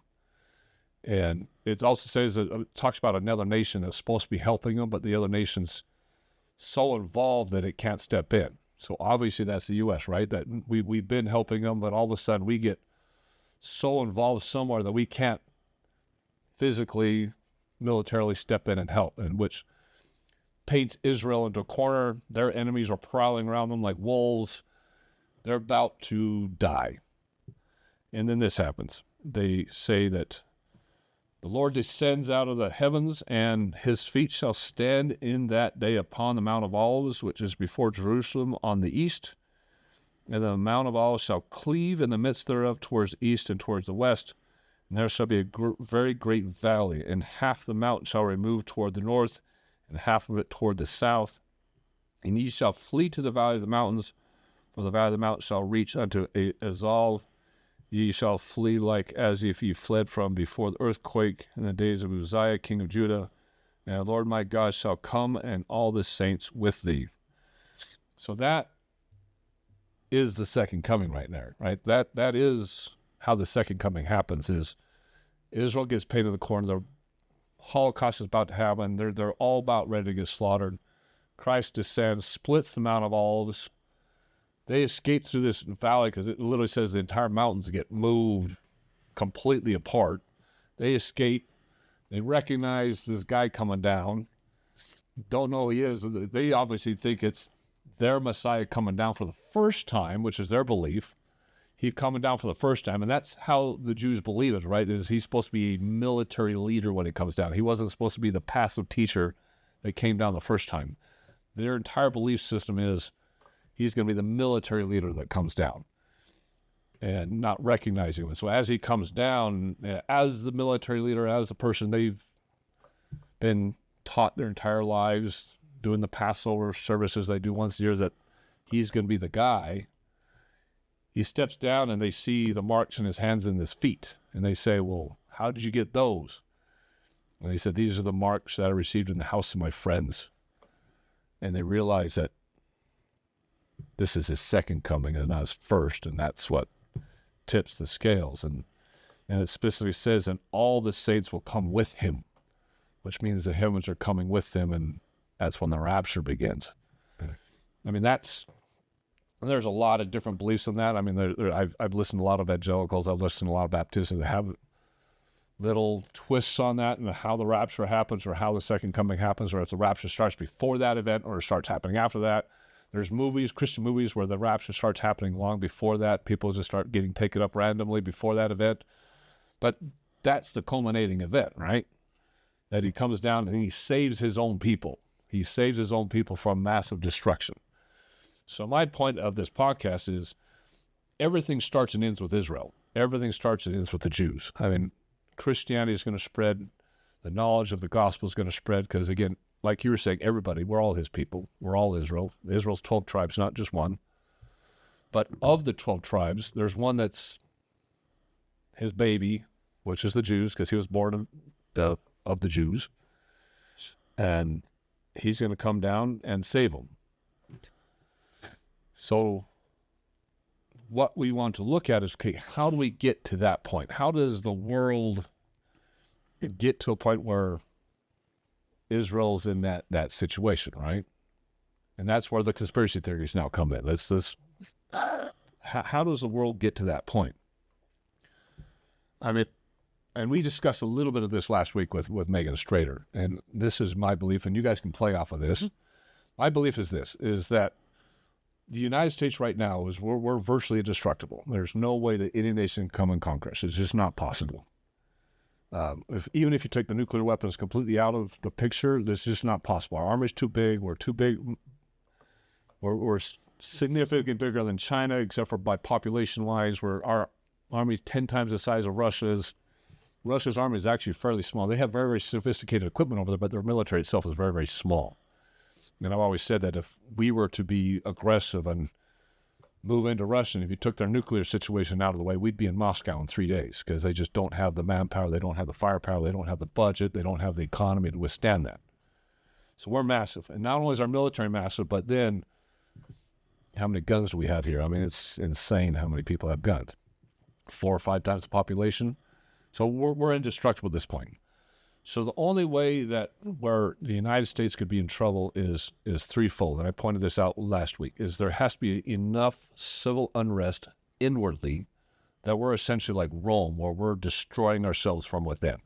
And we're seeing that happen right now, is that inward conflict, that separation of the wheat and the tares is happening right now, to where the left and the right, we are dividing, and it is a violent division, according to what we're seeing coming from the left, right?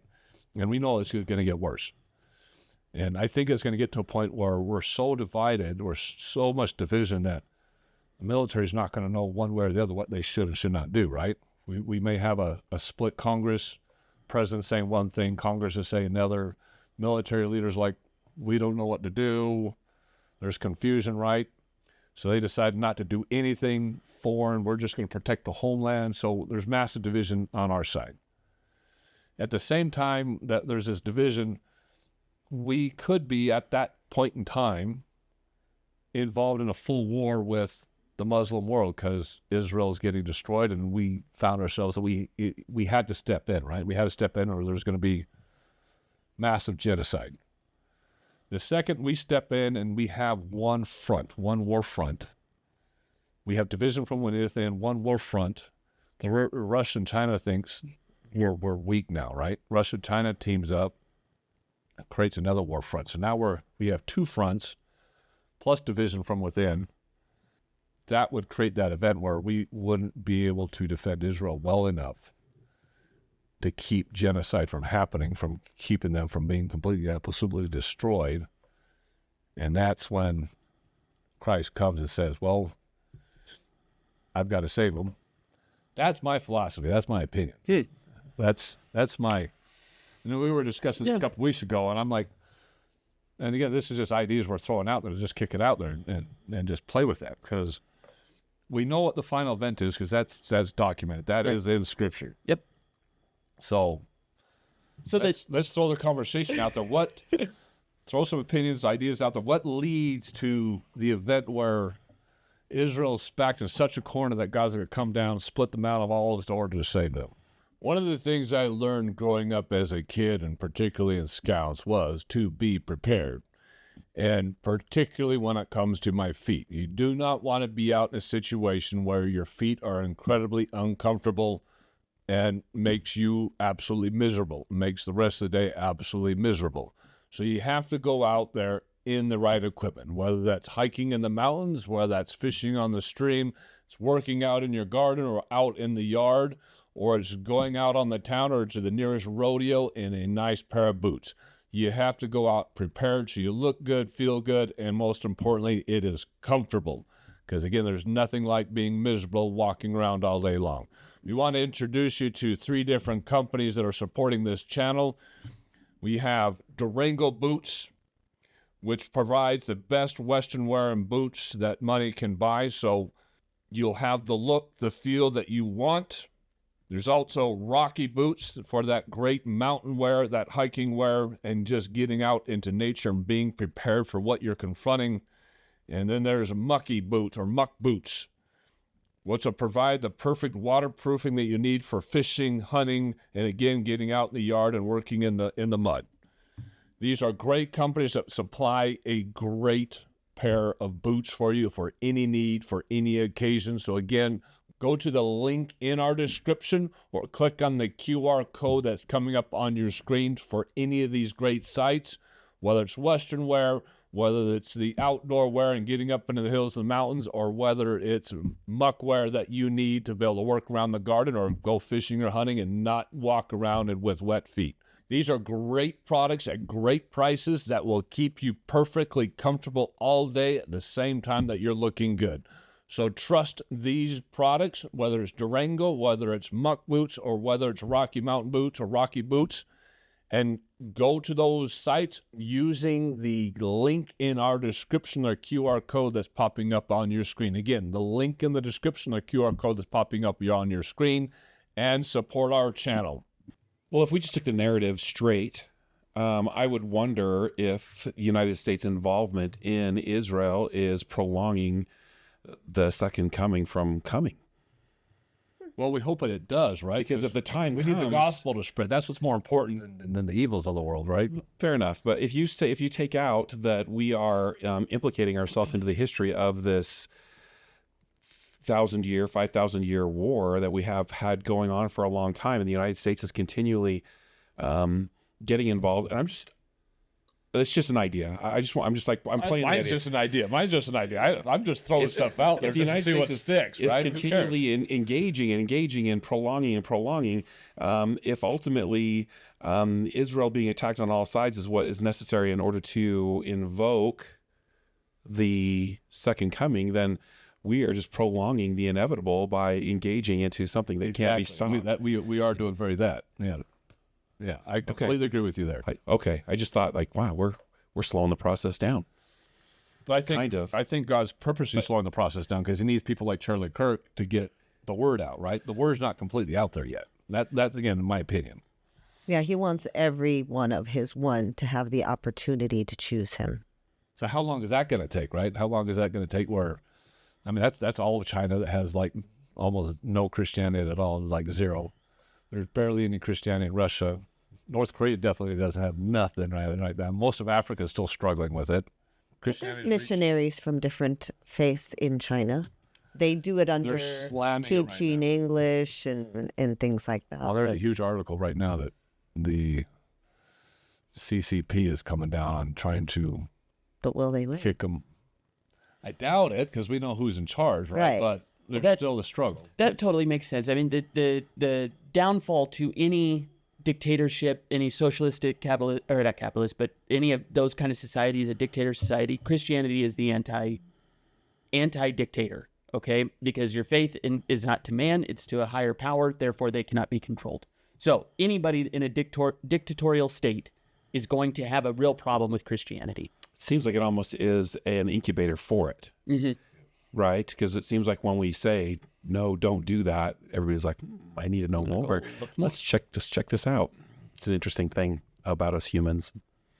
But if I could give my 2 cents on this, one, okay, you can take it as scripture. Are we talking about, and the hard part that I have in my studies, and I kind of want to maybe throw this out there before I go down this road, I don't believe that the second coming, or it's not the end of days. Like, the world is not going to end. Okay, I don't think it's supposed to be the actual word. So apocalypse is a Greek word. It was originally translated from Greek, and it literally means to reveal. Okay, The shifting. it's it literally means God is going to reveal Himself. All right, that's what apocalypse means. And then what they're teeing up for is the new millennia. I hope I'm saying that one right. It's Correct, yeah. Yeah. And the new millennia is 1,000 years of God. But here's where I kind of get lost on this. I don't believe that God cares about a border. I don't believe that God cares about some superficial government entity that we've set this up. So I'm more Yeah, I aligned see with what you're saying. aligned with you. The actual crux here is good and evil. The millennia and the promise that He's given us that what's coming is He's here to vanquish evil off the face of, I don't know that it matters. I'm kind of with you there, because I don't necessarily believe that Israel, the nation, whether it exists or not, whether they preserve the Dome of the Rock or something like that. My whole point is the genocide itself, right? Mm-hmm. We have to stop it before the genocide. Yeah, whatever happens. That's my point. Is that's where you have to draw the line. I'm all for it. I don't believe that genocide. I don't even think that, war should be a thing, but that's human nature. Then should we try to prevent that? Absolutely. Absolutely we should try. But is this really what God is concerning Himself with? It seems more likely to me, and again, going on the promise, so if I could give one little, I don't believe this is supposed to be like, because growing up and you hear the Y2K and all the stuff we talked about, it's scary. God coming back should not be a scary thing. It should be something that we are like, Looking forward come to on, it. baby, Yeah. get back down here, right? Let's put an end to this. Right. I'm And tired so of this. my total understanding of the millennia that's coming, and this is me just oversimplifying it, the Garden of Eden is now coming to earth. Okay? I don't know that it's a nation state that He's concerned with. It seems more to me the likely, because all of this would hold true. Everything that you're saying with the war of the words, if we expanded our view to accept Israel as us as a people, and that's what God is actually fighting for, okay, everything still holds 100% true. everything still holds we up, are yeah. we are getting Exactly. torn apart. You've got distractions coming over, because like it's kind of like talking about World War III. World War III is not going to be this country and this country, and we're going to go and battle in the trenches. That kind of fighting style is done. The war that we have right now, if World War III were to come, is going to be cyber tech. It's going to be, attacks on our computer, our infrastructure, our power grid, Drones. drones, stuff like that. Yeah, absolutely. Well, the devil is playing the same war, right? The devil, so I actually asked chat, because I saw a prompt on it, if you were the devil and you wanted to change and capture the world, okay, how would you do it? And we've actually touched on, I kind of wanted to say something when they came up, but the very first one is, like Pete Hegseth said, you can't have law enforcement if you don't care about broken windows. It starts and then it builds up. These little erosions on our freedoms, one at a time, slowly, to where you don't even notice that they're happening. Okay? The war is already here. The war for our soul, if this is good and evil and not Israel as the physical land, if we're talking about the people that exist and it's good and evil, we the war that the devil is actually trying to play on us is not the big military and this big stuff. The war that's actually happening is all these little micro erosions that are going on, and now what we're seeing is now the wheat and the chaff, that we're seeing the separation. This is the battle. Is that actually what you said? So your question, trying to The get war is hearts. for our souls. The Lord's trying to Right. get hearts. That's the true war. so That's you're the true saying war. that Mount Olive is going to split. Yeah. Is that what's going on right now?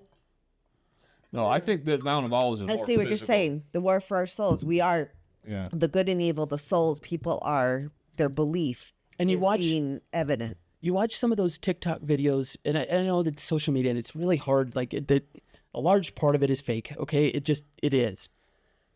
But you can't deny that some of those videos that you saw of people celebrating Charlie Kirk's death were demonic. You're seeing sure. it was creepy. How blatant, out in the open it actually is. So again, everything that you're saying here, what if we just expand our view a little bit? Well, you're saying that the separation of the Mount of Olives is more of a spiritual separation. Correct. My belief is, the separation of the wheat and tares is definitely a spiritual separation where the wheat's going on one side, tares are going on. We're seeing that. I'm thinking that this is literally a physical separation where they're on the point of genocide. And Well, just like they're the gonna parting of kill. the seas. I mean, they were at the point of destruction, about to be and overtaken, they had to split and the- literally the seas parted. But we actually seas are parted. there. Look at England. Look at the I United think States so, right too. now. Like the nations, the ones that are supposed to be the good guys, we're in trouble. England is in trouble right now. Massive trouble. So is the War of Nations already here? Is it already happening? Well, I think that's the wheat and the tare separation. I think that is definitely here. I think that started a long time ago, Yes, that but I think separation. there's more. Yeah. It's here, but I think it's more. Like I said, my awakening was further back, and I think that the war for good and evil began when the gospel was restored to the earth. Well, and that would 100% be true. Everything all the studying that I've done on this, it's easy to get caught. What are the signs? When's it coming? When's it coming? What, you know, Major. I don't know that it's going to be quite like that. And I don't believe it's no different than my view of God. I think there's stuff in the Bible that was put in here to try to, that was Oh, impressive. Mr. Miyagi. I'm going to give him a quick clap for that one. That was Did you good. get him? Yeah, that was the smoothest. I wanted to. I'm like, Did you see that? If your pen, but before if your pen wasn't there, I was going to go. Anyway, that was awesome. Yeah, I totally lost track. That was well done. What was I saying? Something about Mr. Miyagi. And Rob with his normal attention span. Appreciate it, bud. That the war is here. That The war is here. The nations are already crumbling, and it seems to me, and this really came to light again. Not to keep going back to Charlie Kirk, that really showed it's not nations. We're not talking about American politics. Charlie Kirk's death wouldn't have mattered if that's all if by an example, if Tucker Carlson died, do you think there's going to be vigils like that? No. Not even for a second. And I only say that not to say that, well, I just say that to say that Tucker is very much politics. He's not trying to mix anything else in. Charlie, as it all turned out, was more about Christianity and God. And he used that in political debate, two kind of totally different modalities to that. So I think that the war is here. It is good and evil. I think that, to what you said, Israel, it doesn't make sense to me, because in my view of God, God's true, it's unconditional love. He wants us all next to him. That's the point. In my actual view of, like, you have to go back to, like, why are we here? In my view, this life is truly for problems to happen. If you go to heaven and you live in a plane of existence that is pure unconditional love, how on earth would you appreciate that if you didn't take a vacation every once in a while to come down and learn all the other bad stuff, right? So I think that's why we're here. I think bad stuff is for us to happen to try to find him. to evolve and become better and grow and become wiser. Completely agree with that. Many people don't understand, and I don't even know. I mean, we talk about the rapture and the second coming, and there is going to be a millennium after the second coming, but we don't know how that rapture starts. If it starts, like I said, before this major event, after this major event, but we know that at some point, the good gets lifted up, bad gets burned, and then good gets put back down on the earth, and we get to live out our millennial 1,000 years or whatever it is here on earth. So, I mean, most Christians are in accordance with that, but like you're saying here, there is definitely going to be a definitive separation of the wheat and the tares, and that is so prevalent right now, so plain. It's like in your face how bad that is, because then it's getting worse with how violent the left is getting. And like I said, with England, I mean, what is going on over there? It's wild. Because I was watching a clip on a pastor who was on the street corner just preaching, and he got a ticket for preaching the gospel. He says, so just make this, he's videotaping himself like this. So just to be sure, I'm getting a ticket right now for preaching the Bible. And there says, well, and they kept trying to dumb it down. The two cops that were there trying to dumb it down. He says, but to be sure, I'm getting a ticket for preaching the Bible on the street corner. And they're like, well, that is considered offensive language, and you're going to offend some of the people around here. And is that not the war? That's definitely part of it. Definitely part of it. That's how I view this. I again, to think that we're going to sit down and it's going to be, now maybe the angels and demons, maybe that's how that's going to go. Okay, I don't know how else they would fight, but for us, that seems more of the modality of, that seems like the devil. Yeah. Right? I think it's going to be a little bit of both, because obviously you have to win the heart and minds. And so I think there's going to be, the vast majority of it's going to be that spiritual warfare between people fighting. But everything always inevitably ends up with actual war, because we're human. That's the direction we're going to go with it, right?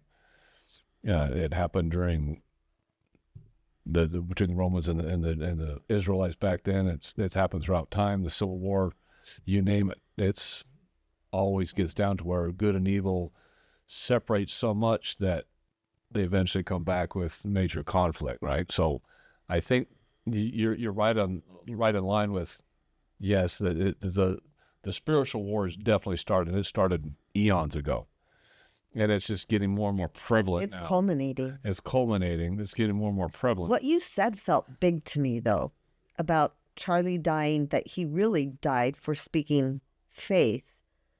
But the world's masking that. That's not what the headlines are. They're saying, no, it's politics. It's politics.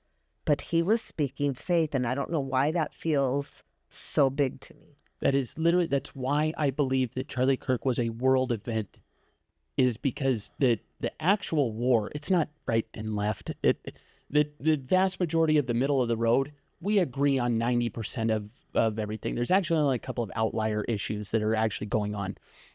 When Charlie died, what came to light out of that, this is about good and evil. Yeah. That's why that is what we've been talking about. What's the actual event that gets the silent majority to actually stand up and start talking? That. You know, I already had a planned vacation, so this wasn't why I went on vacation, but he died within days of us leaving. And I was questioning, why is this feeling so big? I mean, I followed Charlie Kirk, not as much. It's more like aimed at a younger, age group. I'm not as old as they say I am. But, I listen, to, Ben Shapiro, there's some people more my age that I listen to more often. And so I wondered why it was big. And I happened to be, I followed it from the moment it started, right? Because we're well connected. I have people who are there on the ground and all texting going, there's a active shooter, right? I think Charlie's been shot, we weren't sure in the beginning. So I was kind of live going with it. And I thought, why is this affecting me so much? And then we go on vacation. I think I need a rest for this because it felt so big. And within, hours, we were being told, hey, we're going to have a vigil, we had some great people who put that together just in hours. And then, we spoke at it and it just was like, why is this so big? Why is this so heavy on me? as opposed to anybody else. You weren't, a big Charlie Kirk idolizer or anything. And then on vacation, we just couldn't shut it off. Yes, I'm getting alerts, but you'd turn on the news and hear it. I couldn't escape how big it felt. And I think it's because it was bigger than Charlie Kirk. That's the part that really it hit me so hard. Again, my partner, she's in politics and but to come home to her bawling, it wasn't about Charlie. She didn't really know who Charlie was. And in Korea, in these different places, it had to be bigger. It had to be bigger.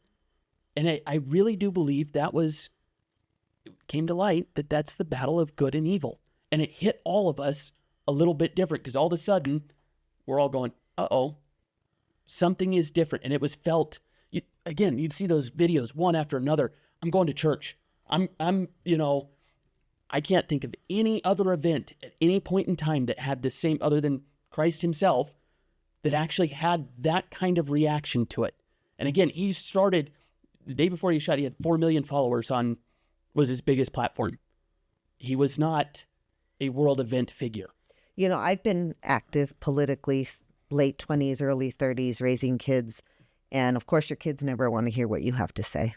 They just, I tell them things and they don't think I know anything. But when that happened, I was still on vacation and my younger daughter reaches out to me. I'm gone for a week. And she's like, when you come back, can you watch the kids? Because her and my daughter-in-law were going to go down to the funeral to go watch that. And I thought, I am tired as heck, but I will absolutely watch those children because my kids are waking up. Yeah. People are waking up. I have 4 or 5 friends. One this morning, Rob, my mechanic friend. I had a conversation with him. He's like, I'm going to church for the first time and have been since it's happened.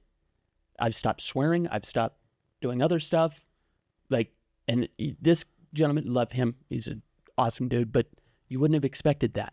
I'm seeing people going to church and all of a sudden we're talking about God with people I never thought I would have these conversations with. And now they're the first one in line at church on Sunday and have been since he was shot. It's a very interesting phenomenon to me. I saw a video of a woman says, we go to church every Sunday. And I thought she was videoing because it looked like the same road on the road to the church that was set on fire last week. But she's on a road and she's like videoing. She's like, what is happening? She says, we don't have these. They had a line of cars on the way to whatever faith it was she was to go to church. Well, that was the other thing to what we were talking about earlier. Denomination had nobody cared. It was not going to, Charlie Kirk, you have to go to a Southern I don't know what he actually was. He was evangelical. Evangelical, yeah. So it wasn't like that. Any church, is there a cross on it? I'm going there. That's what Erica said. He says, find a good Bible-believing church and just go. Yeah. And that's what everybody's doing. I mean, I went for the first time in a long time last week. You did? That's awesome. Did you really? Yeah. How did it feel? It was good. It was good, but it wasn't good because of what I would have thought it was good for. It was good because of that. Whoa. Hit you in the feels. It was good because of the community. It was good because of that unity, the music, all the things. And it wasn't the faith I was raised in, but it was cool to go. And the pastor said their congregations is normally around 700 people showing up in that space, and it was standing room. That's 700 is still a lot of people. That's A lot of people. There's a lot of people, but a lot of people plus the aisles are clear full. Like we're breaking some fire code, And I thought this is cool. People that are waking up to wondering what is it about? This is my struggle. This is my faith crisis. What does it mean? What's it about? Where do I fit in? What's my part?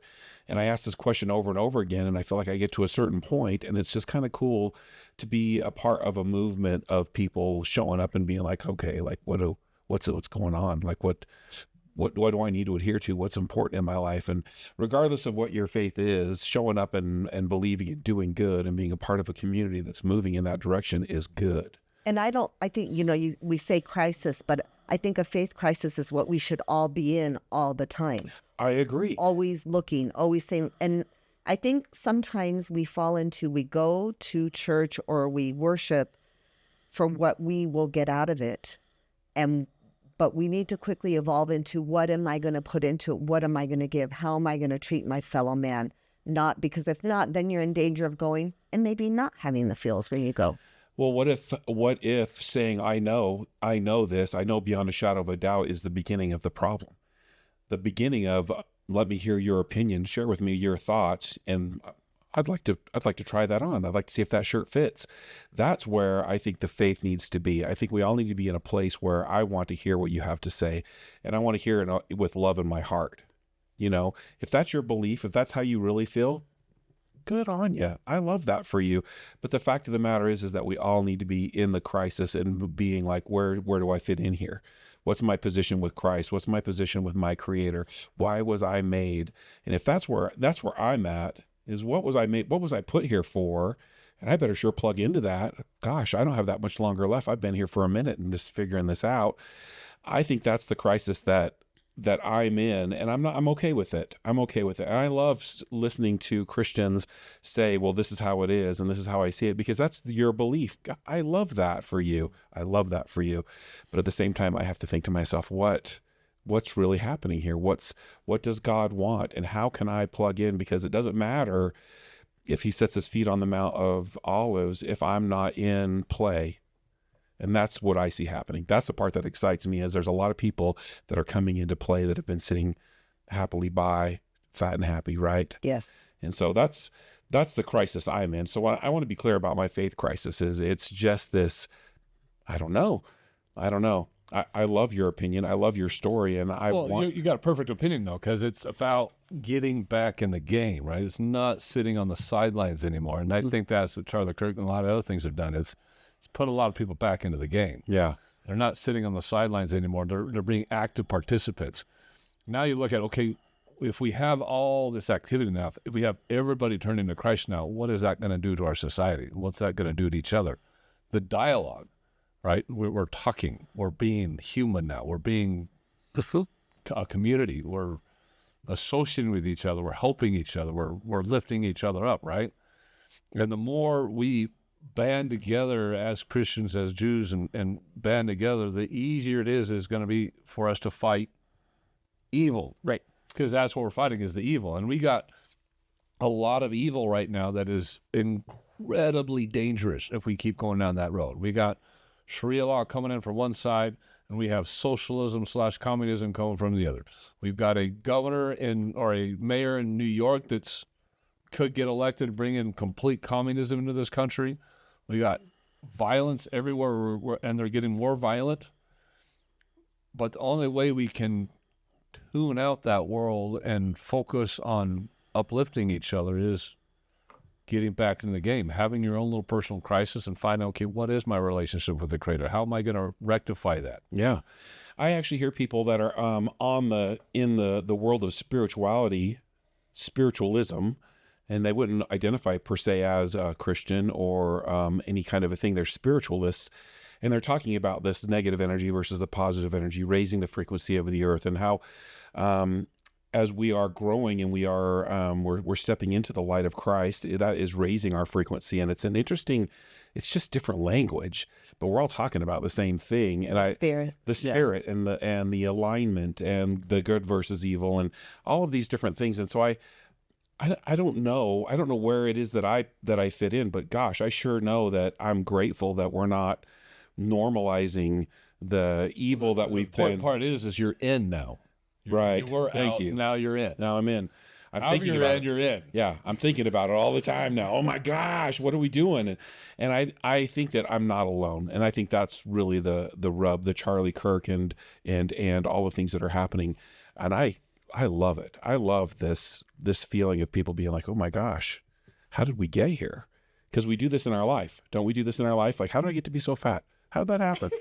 When did that happen? All of a sudden I turn around and my pants don't fit.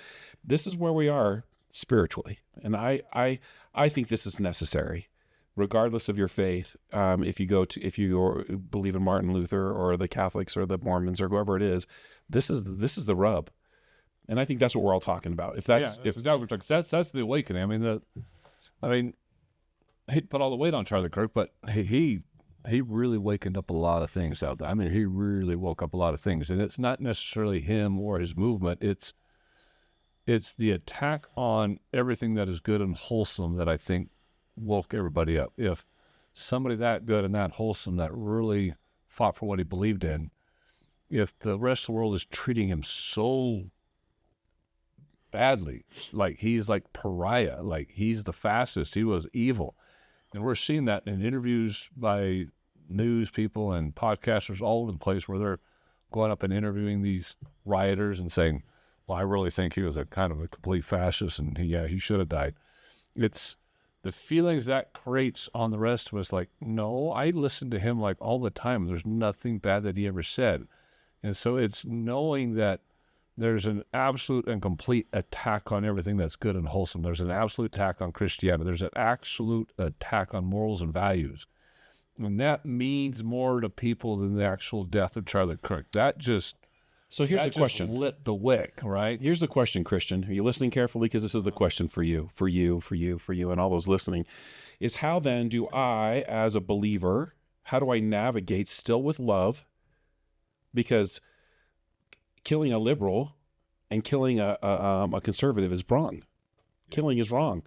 How do I navigate with love this enlightenment and this coming to good versus evil? Because I want it's a slippery slope. Because if I step into hate, it's an easy thing to do. It's an easy thing for me to be like, you stinking communist. And so I want to know, as a believer, what's Christ's answer to being strong, powerful, drawing the line in the sand, but also not stepping into the hate and the ugliness that is right on the other line. Well, Charlie Kirk. Well, like Topher said, the greater war isn't the nations and the borders. The greater war is in our home, in our families. Those rioters, each one of those is somebody's son, daughter, husband, child. I think God probably loves them.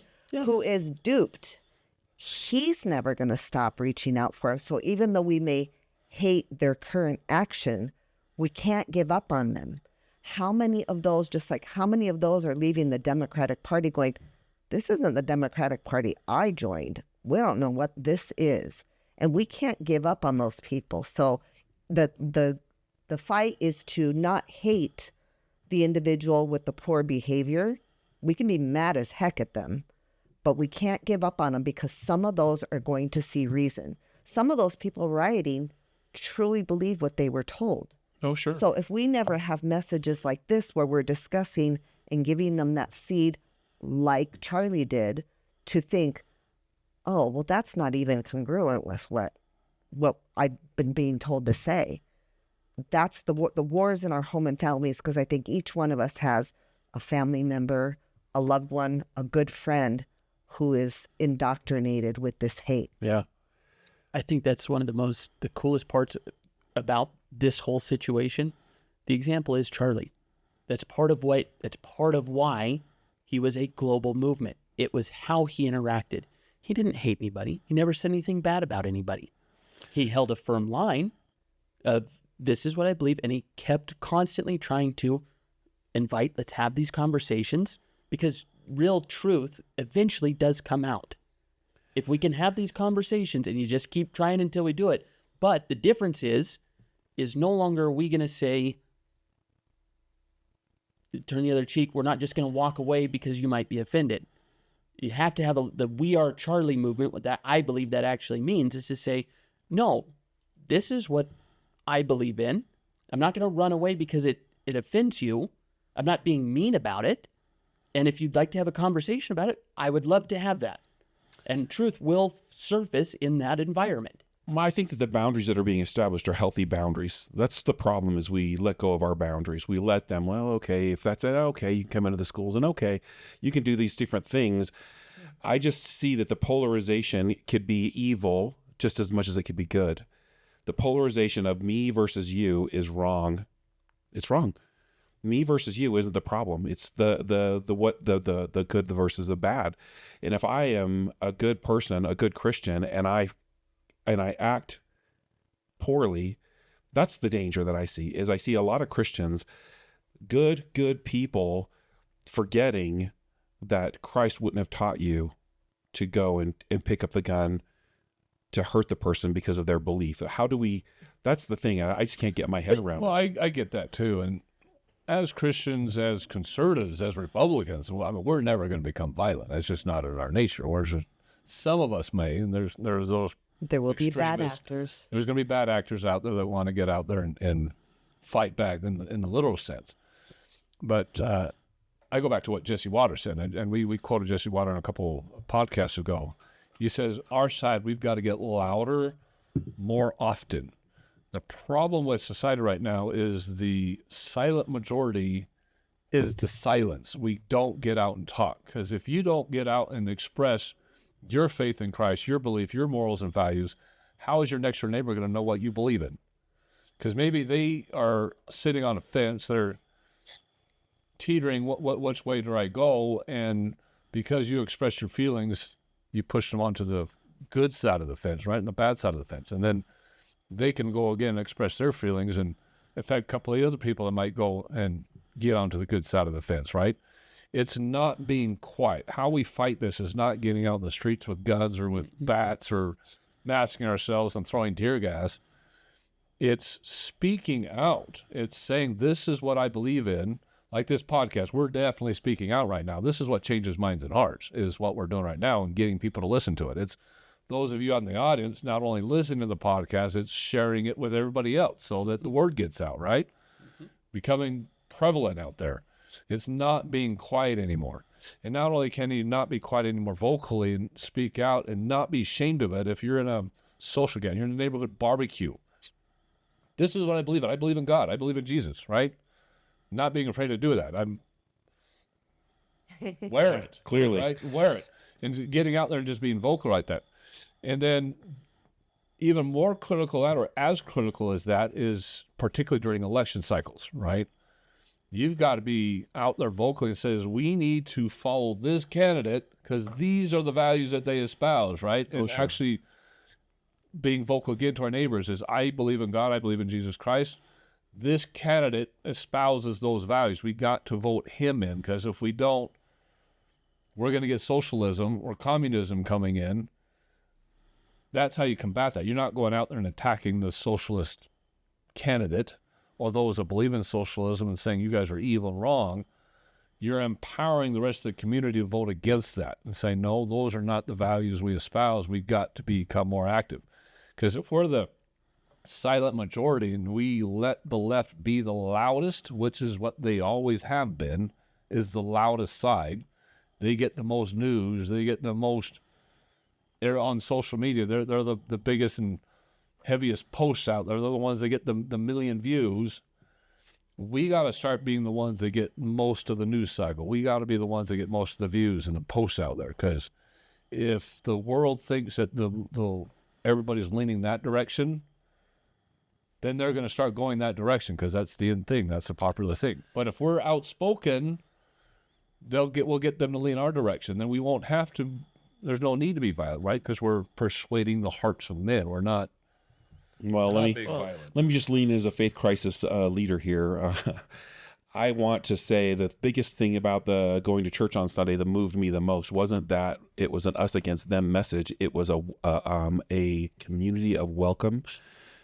No one asked me, hey, you're that backslider, aren't you? Aren't you that one that confessed your faith and now here you sit?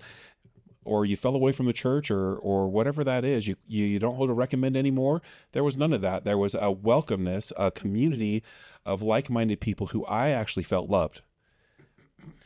And so how can I create that is the question. Getting out on the advocacy and doing all the right things is important, but we need to be doing it through the message of love. I totally agree. Oh, yeah. How loved are you making the next person next to me? And that's exactly right. And if I can take them by the hand and welcome them in as I was, I want to be a part of that. I'll be a part of that. And if we need to vote in a certain way and we need to move in a certain way, okay, that's great. But it needs to start. We got to back it up a little bit, because I feel like we're getting ahead of ourselves into the good versus evil. It needs to be a message of love where we're extending out. You know, you are in a crisis. You, my friend, have struggled with this. You don't feel in alignment with that organization anymore. Come here. Let me put my arm around you because you're welcome. You are my brother. And Israel versus versus all these people, at the end of the day, we are all God's creation, and we are all loved under the sun shines upon all of us. And I know that there's a lot that needs to happen before we get to that 1,000 years of what I'm talking about. But boy, we got to be careful. We got to be careful that our message is a Christ message. It's a message of love and inclusion. If our job is to try to become like him, which we never will, but to try to become like him, we not only have to make that person feel loved, but we have to learn how to love them through their differences, not just show it. Yeah. I mean, not just make them feel that way, but truly love them. Super hard. These people that I talked about in my family who have said the words, "You are dead to me," my natural response is like, well, you can pound sand. How about that? You're not coming swimming in my pool. How about that? That's one of my biggest fears is that I'm going to be in a corner like rocking going, my world's over. So I'm speaking from a place of striving for that. I don't want you to say, I don't want to come across it all saying that I've got it figured out. I really want to try to love these people more because I think that's what's going to bring them back. Well, I think most of us are already there. I mean, look at what's going on in these streets, right?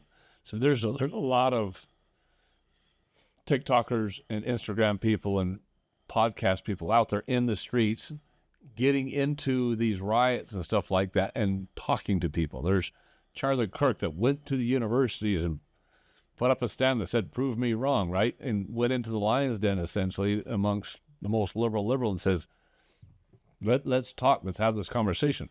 And every single time you see this conversation, it's like, well, last week we had a podcast lady that was talking to some other lady in New York, I think it was, and they were just talking. And the lady in New York just went out and just decked her, just smacked her upside the head, and she was just slapped. But she didn't retaliate, right? She didn't go after her and start plugging her down. How many times have you seen that where someone smacks somebody else and then all of a sudden they're big old brawl in the middle of the street, right? And they're just fighting each other. I saw that again up in Oregon. There was a newscaster up there that they were trying to push him and taunt him, stuff like that. He never struck back once, not once. He just kept talking to him. Well, what do you believe in this? What do you think of this? Why don't you just talk to me? I'm just trying to talk. Why don't you just talk to me, right? I don't see very many on the right actually becoming violent. They're just out there talking. And they actually, when it gets violent, they just kind of walk away. And I think that's that Christian value coming out, that conservative value coming out of all of us. And I think we all kind of just have that naturally within us. But the left doesn't have that. They're going to automatically strike out of violence, and there's going to be that temptation to retaliate, and we just got to resist that temptation and just become more vocal, more often. And Speak I love that message. More of that silent majority is coming out in. I mean, who does everybody worship and value? Celebrities, athletes, and you're seeing the athletes speak out. You're seeing on. I mean, ABC has been often one of the wokest, Disney program. You're seeing on shows like, I've mentioned this a few times, but say Dancing with the Stars, and you having them come up and saying, my praise goes to God first. They're not afraid anymore to speak up. You're seeing all kinds of celebrities standing up and letting people know where they stand and where their faith is. That does feel good. They're not being quiet anymore. Yeah. And you kind of talk about just like power, okay? And I mean that in a positive way. If this had happened on the left and we have juxtaposed riots, George Floyd and rioting happened, what kind of power did those riots have? Look at the way that the Christians handled the Charlie Kirk thing with vigils and stadiums of people praying and singing. The power that comes from that, being in our own, and not in our own closet. I'm talking out in the open in a stadium. Yeah. Here we are. Hear us loud and clear. Not in a negative. It's not a fighting kind of way. The power. It's not even close. Yeah. It's that's going to work, because that gives confidence to other people that may not have had it. Like right. Being that vocal, that outspoken, that talking about that much. It's J.D. Vance and Ted Cruz and Marco Rubio all standing up and saying, "I believe in God." It's no longer the quiet, polite that we were raised. Yeah, it's the newscasters on Fox News that, like I said yesterday, just talking about God like for almost 30, 40 minutes. They talked about it yesterday. I was watching. I'm like, if we just had a 30-minute conversation on national TV about God. When does that ever happen? Yeah. I watch a lot of court TV, and I noticed one of the main guys, and his focus in the background now changed. There's a Christus over here, and there was a crest over here. You know, it's Little everywhere. stuff like that. Yeah. You know? Not being quiet about it anymore. I love It's not that. being shy. It's not being afraid of it anymore. And it's not really saying that I believe in Christ, isn't it? And that is all he asked for. That's it. That's it. Just I say believe. it. Yep.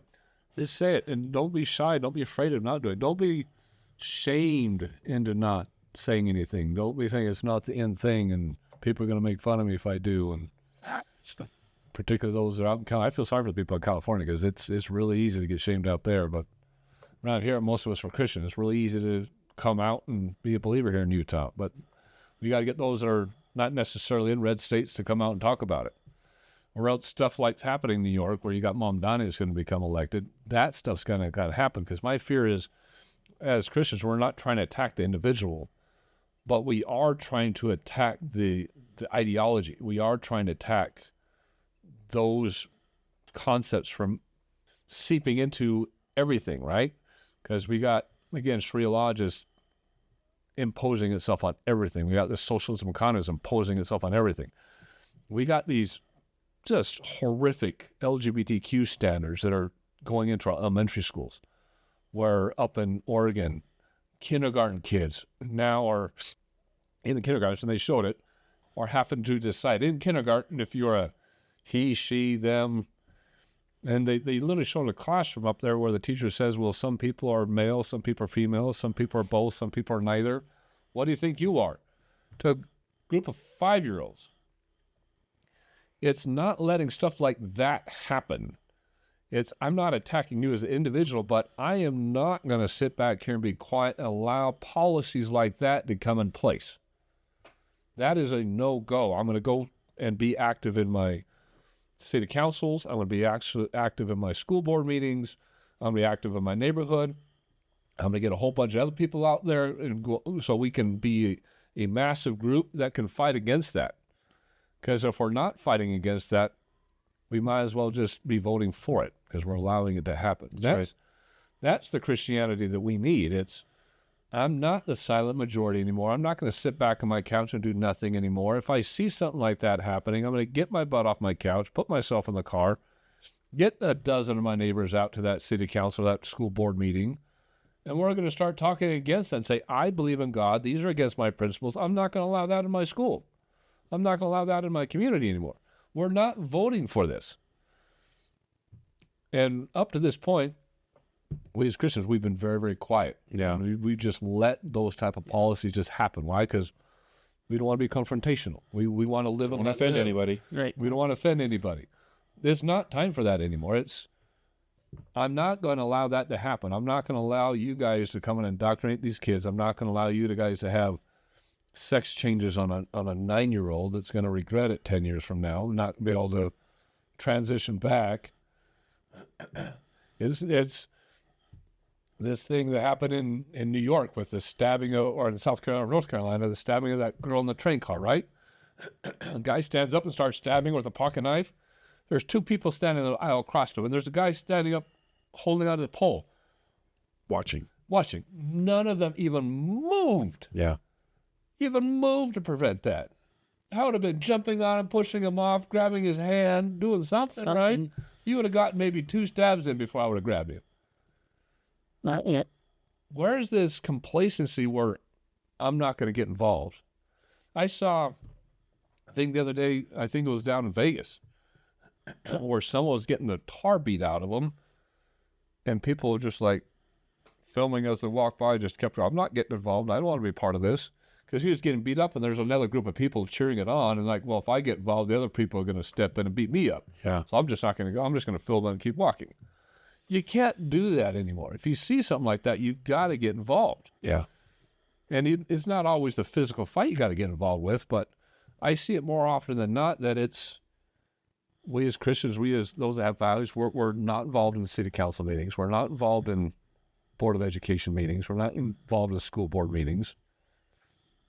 We're just not involved. And it just can't be the case anymore because Sharia Law is going to come in and there's going to be like what's happening in Dearborn where they've got the prayers going 5 times a day, and soon You're going to see even more people out there in burqas. We can't allow that here. The socialist context that's going on right now, where we have our youth, our college-age youth, thinking that that is the answer because parents and neighbors and friends are not teaching them otherwise, that no, freedom is the answer, capitalism is the answer. Capitalism is like a bad word now. It's like a cuss word in our universities. I don't know where that came from. Capitalism is evil. Where did that come from? Yeah. We got to, religion and politics, that's why we're God a country, because we're mixing the two, but you're not supposed to be separating the two. And I think that's the evil that's happening nowadays is everybody wants this separation of church and state.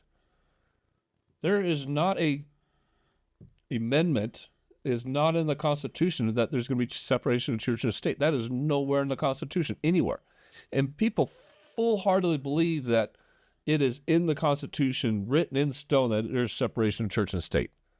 No, that's not what the First and Second Amendment say. It says freedom of religion, not freedom from religion. It is you are free to choose your religion. The government's not going to sponsor it.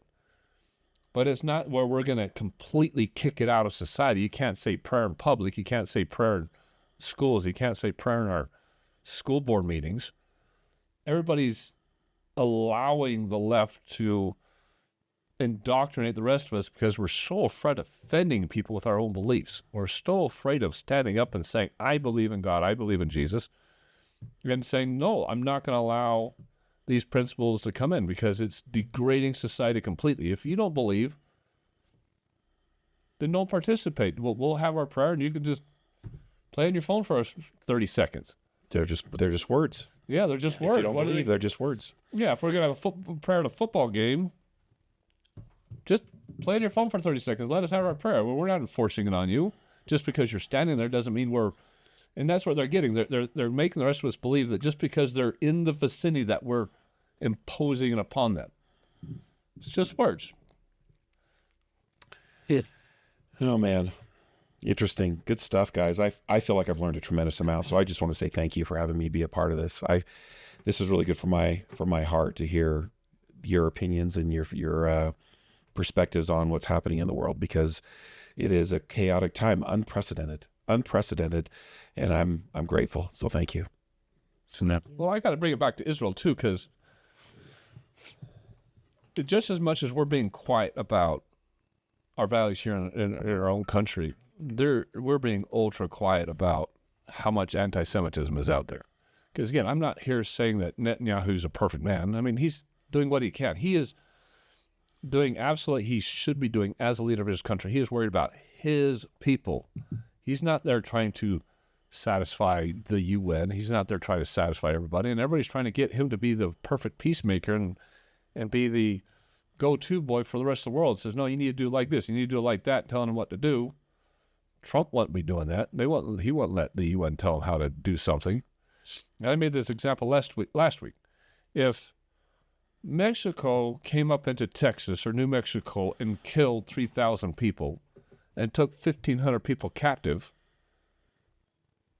there'd be nothing left in Mexico. We'd have boots on the ground going all the way to Mexico City and dismantling their military, dismantling their government, and sadly, we'd be another freaking nation builder again and trying to rebuild a country like we did in Iraq or Afghanistan.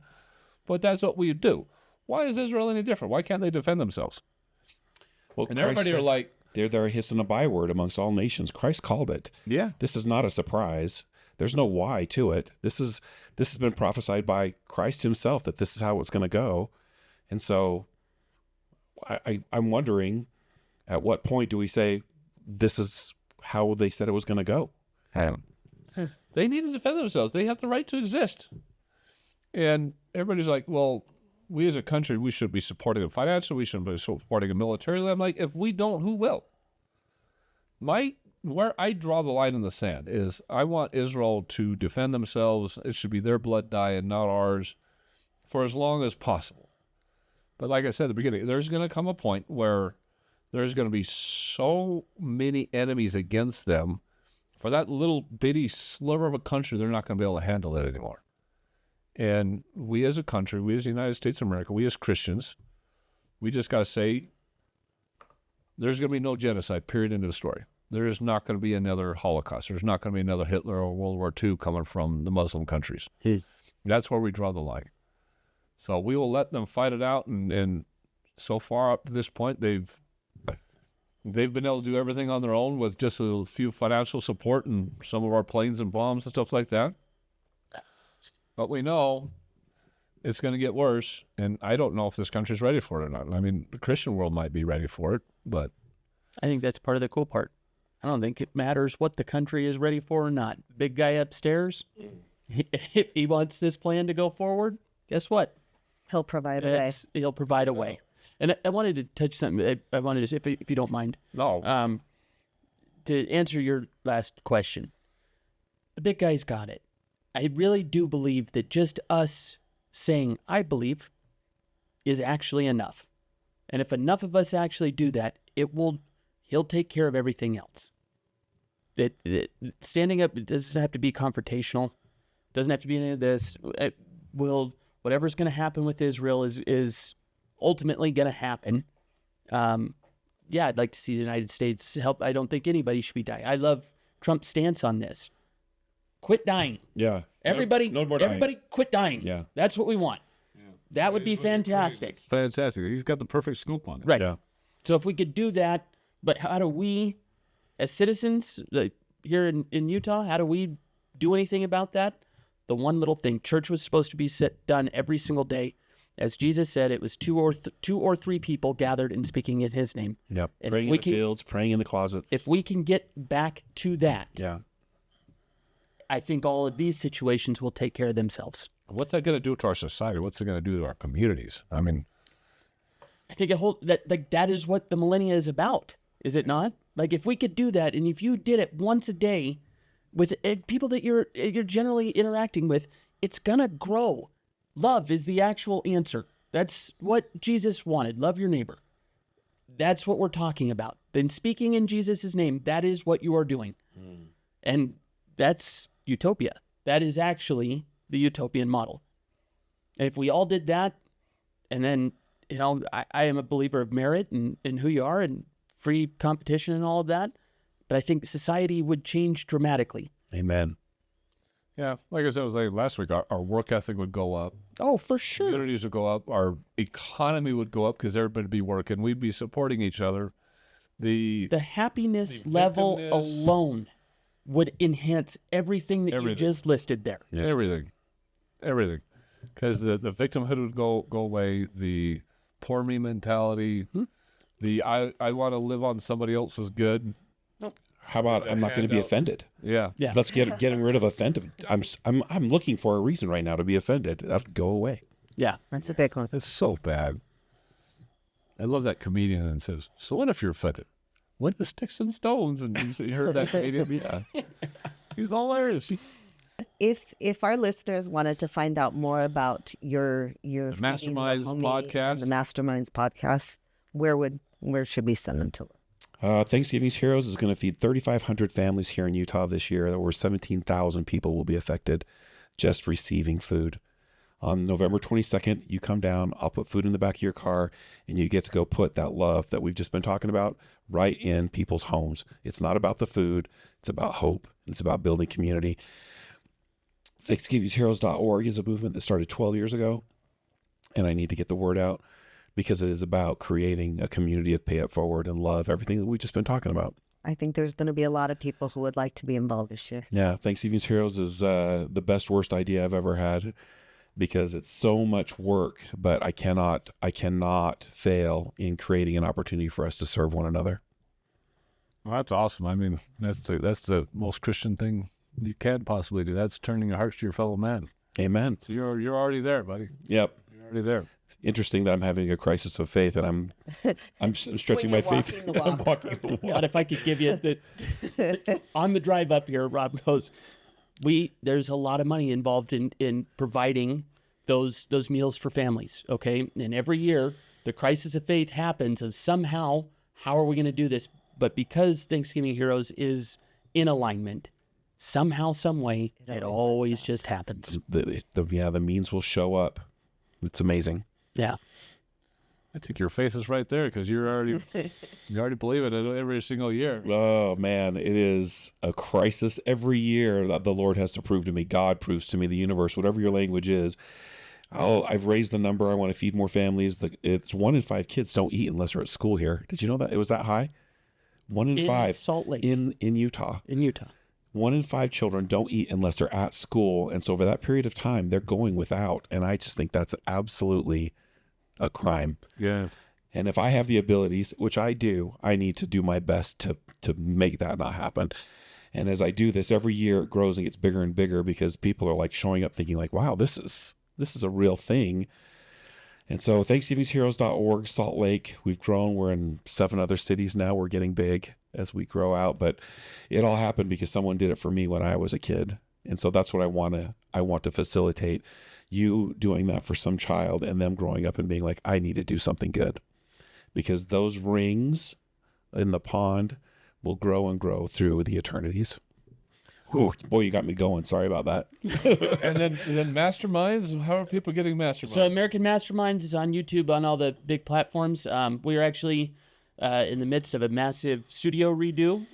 Started a new company called Blue Logic. We do whole home water purification and filtration. Trying to get into something that actually is helping people in a health space. The toxins and chemicals and whatnot, just like what's in the food and the vaccines and everything else, the water is just as much of a problem. So we've developed this company, and part of what we're doing is the masterminds are getting a big glow up. It's going on right now, and stay tuned. About another month, we'll be up and live, and I would love to have you on our show and in our new studio. Can't wait to see it. That would be awesome. Thank you. All right, well, as always, please like, subscribe, and support the channel. The biggest issue we're having is, again, YouTube is controlling our impressions and how many people actually see it. They're giving us like 100 or 200 at all. So please just get it out there. Listen to the full podcast. We're putting the chapters up there so you can skip around. But we need listeners, not just subscribers. So please listen to and get all the information. Share it. Let's spread the good word, and particularly with topics like we discussed today. This is God and Country. Thanks for attending us. We'll see you next week.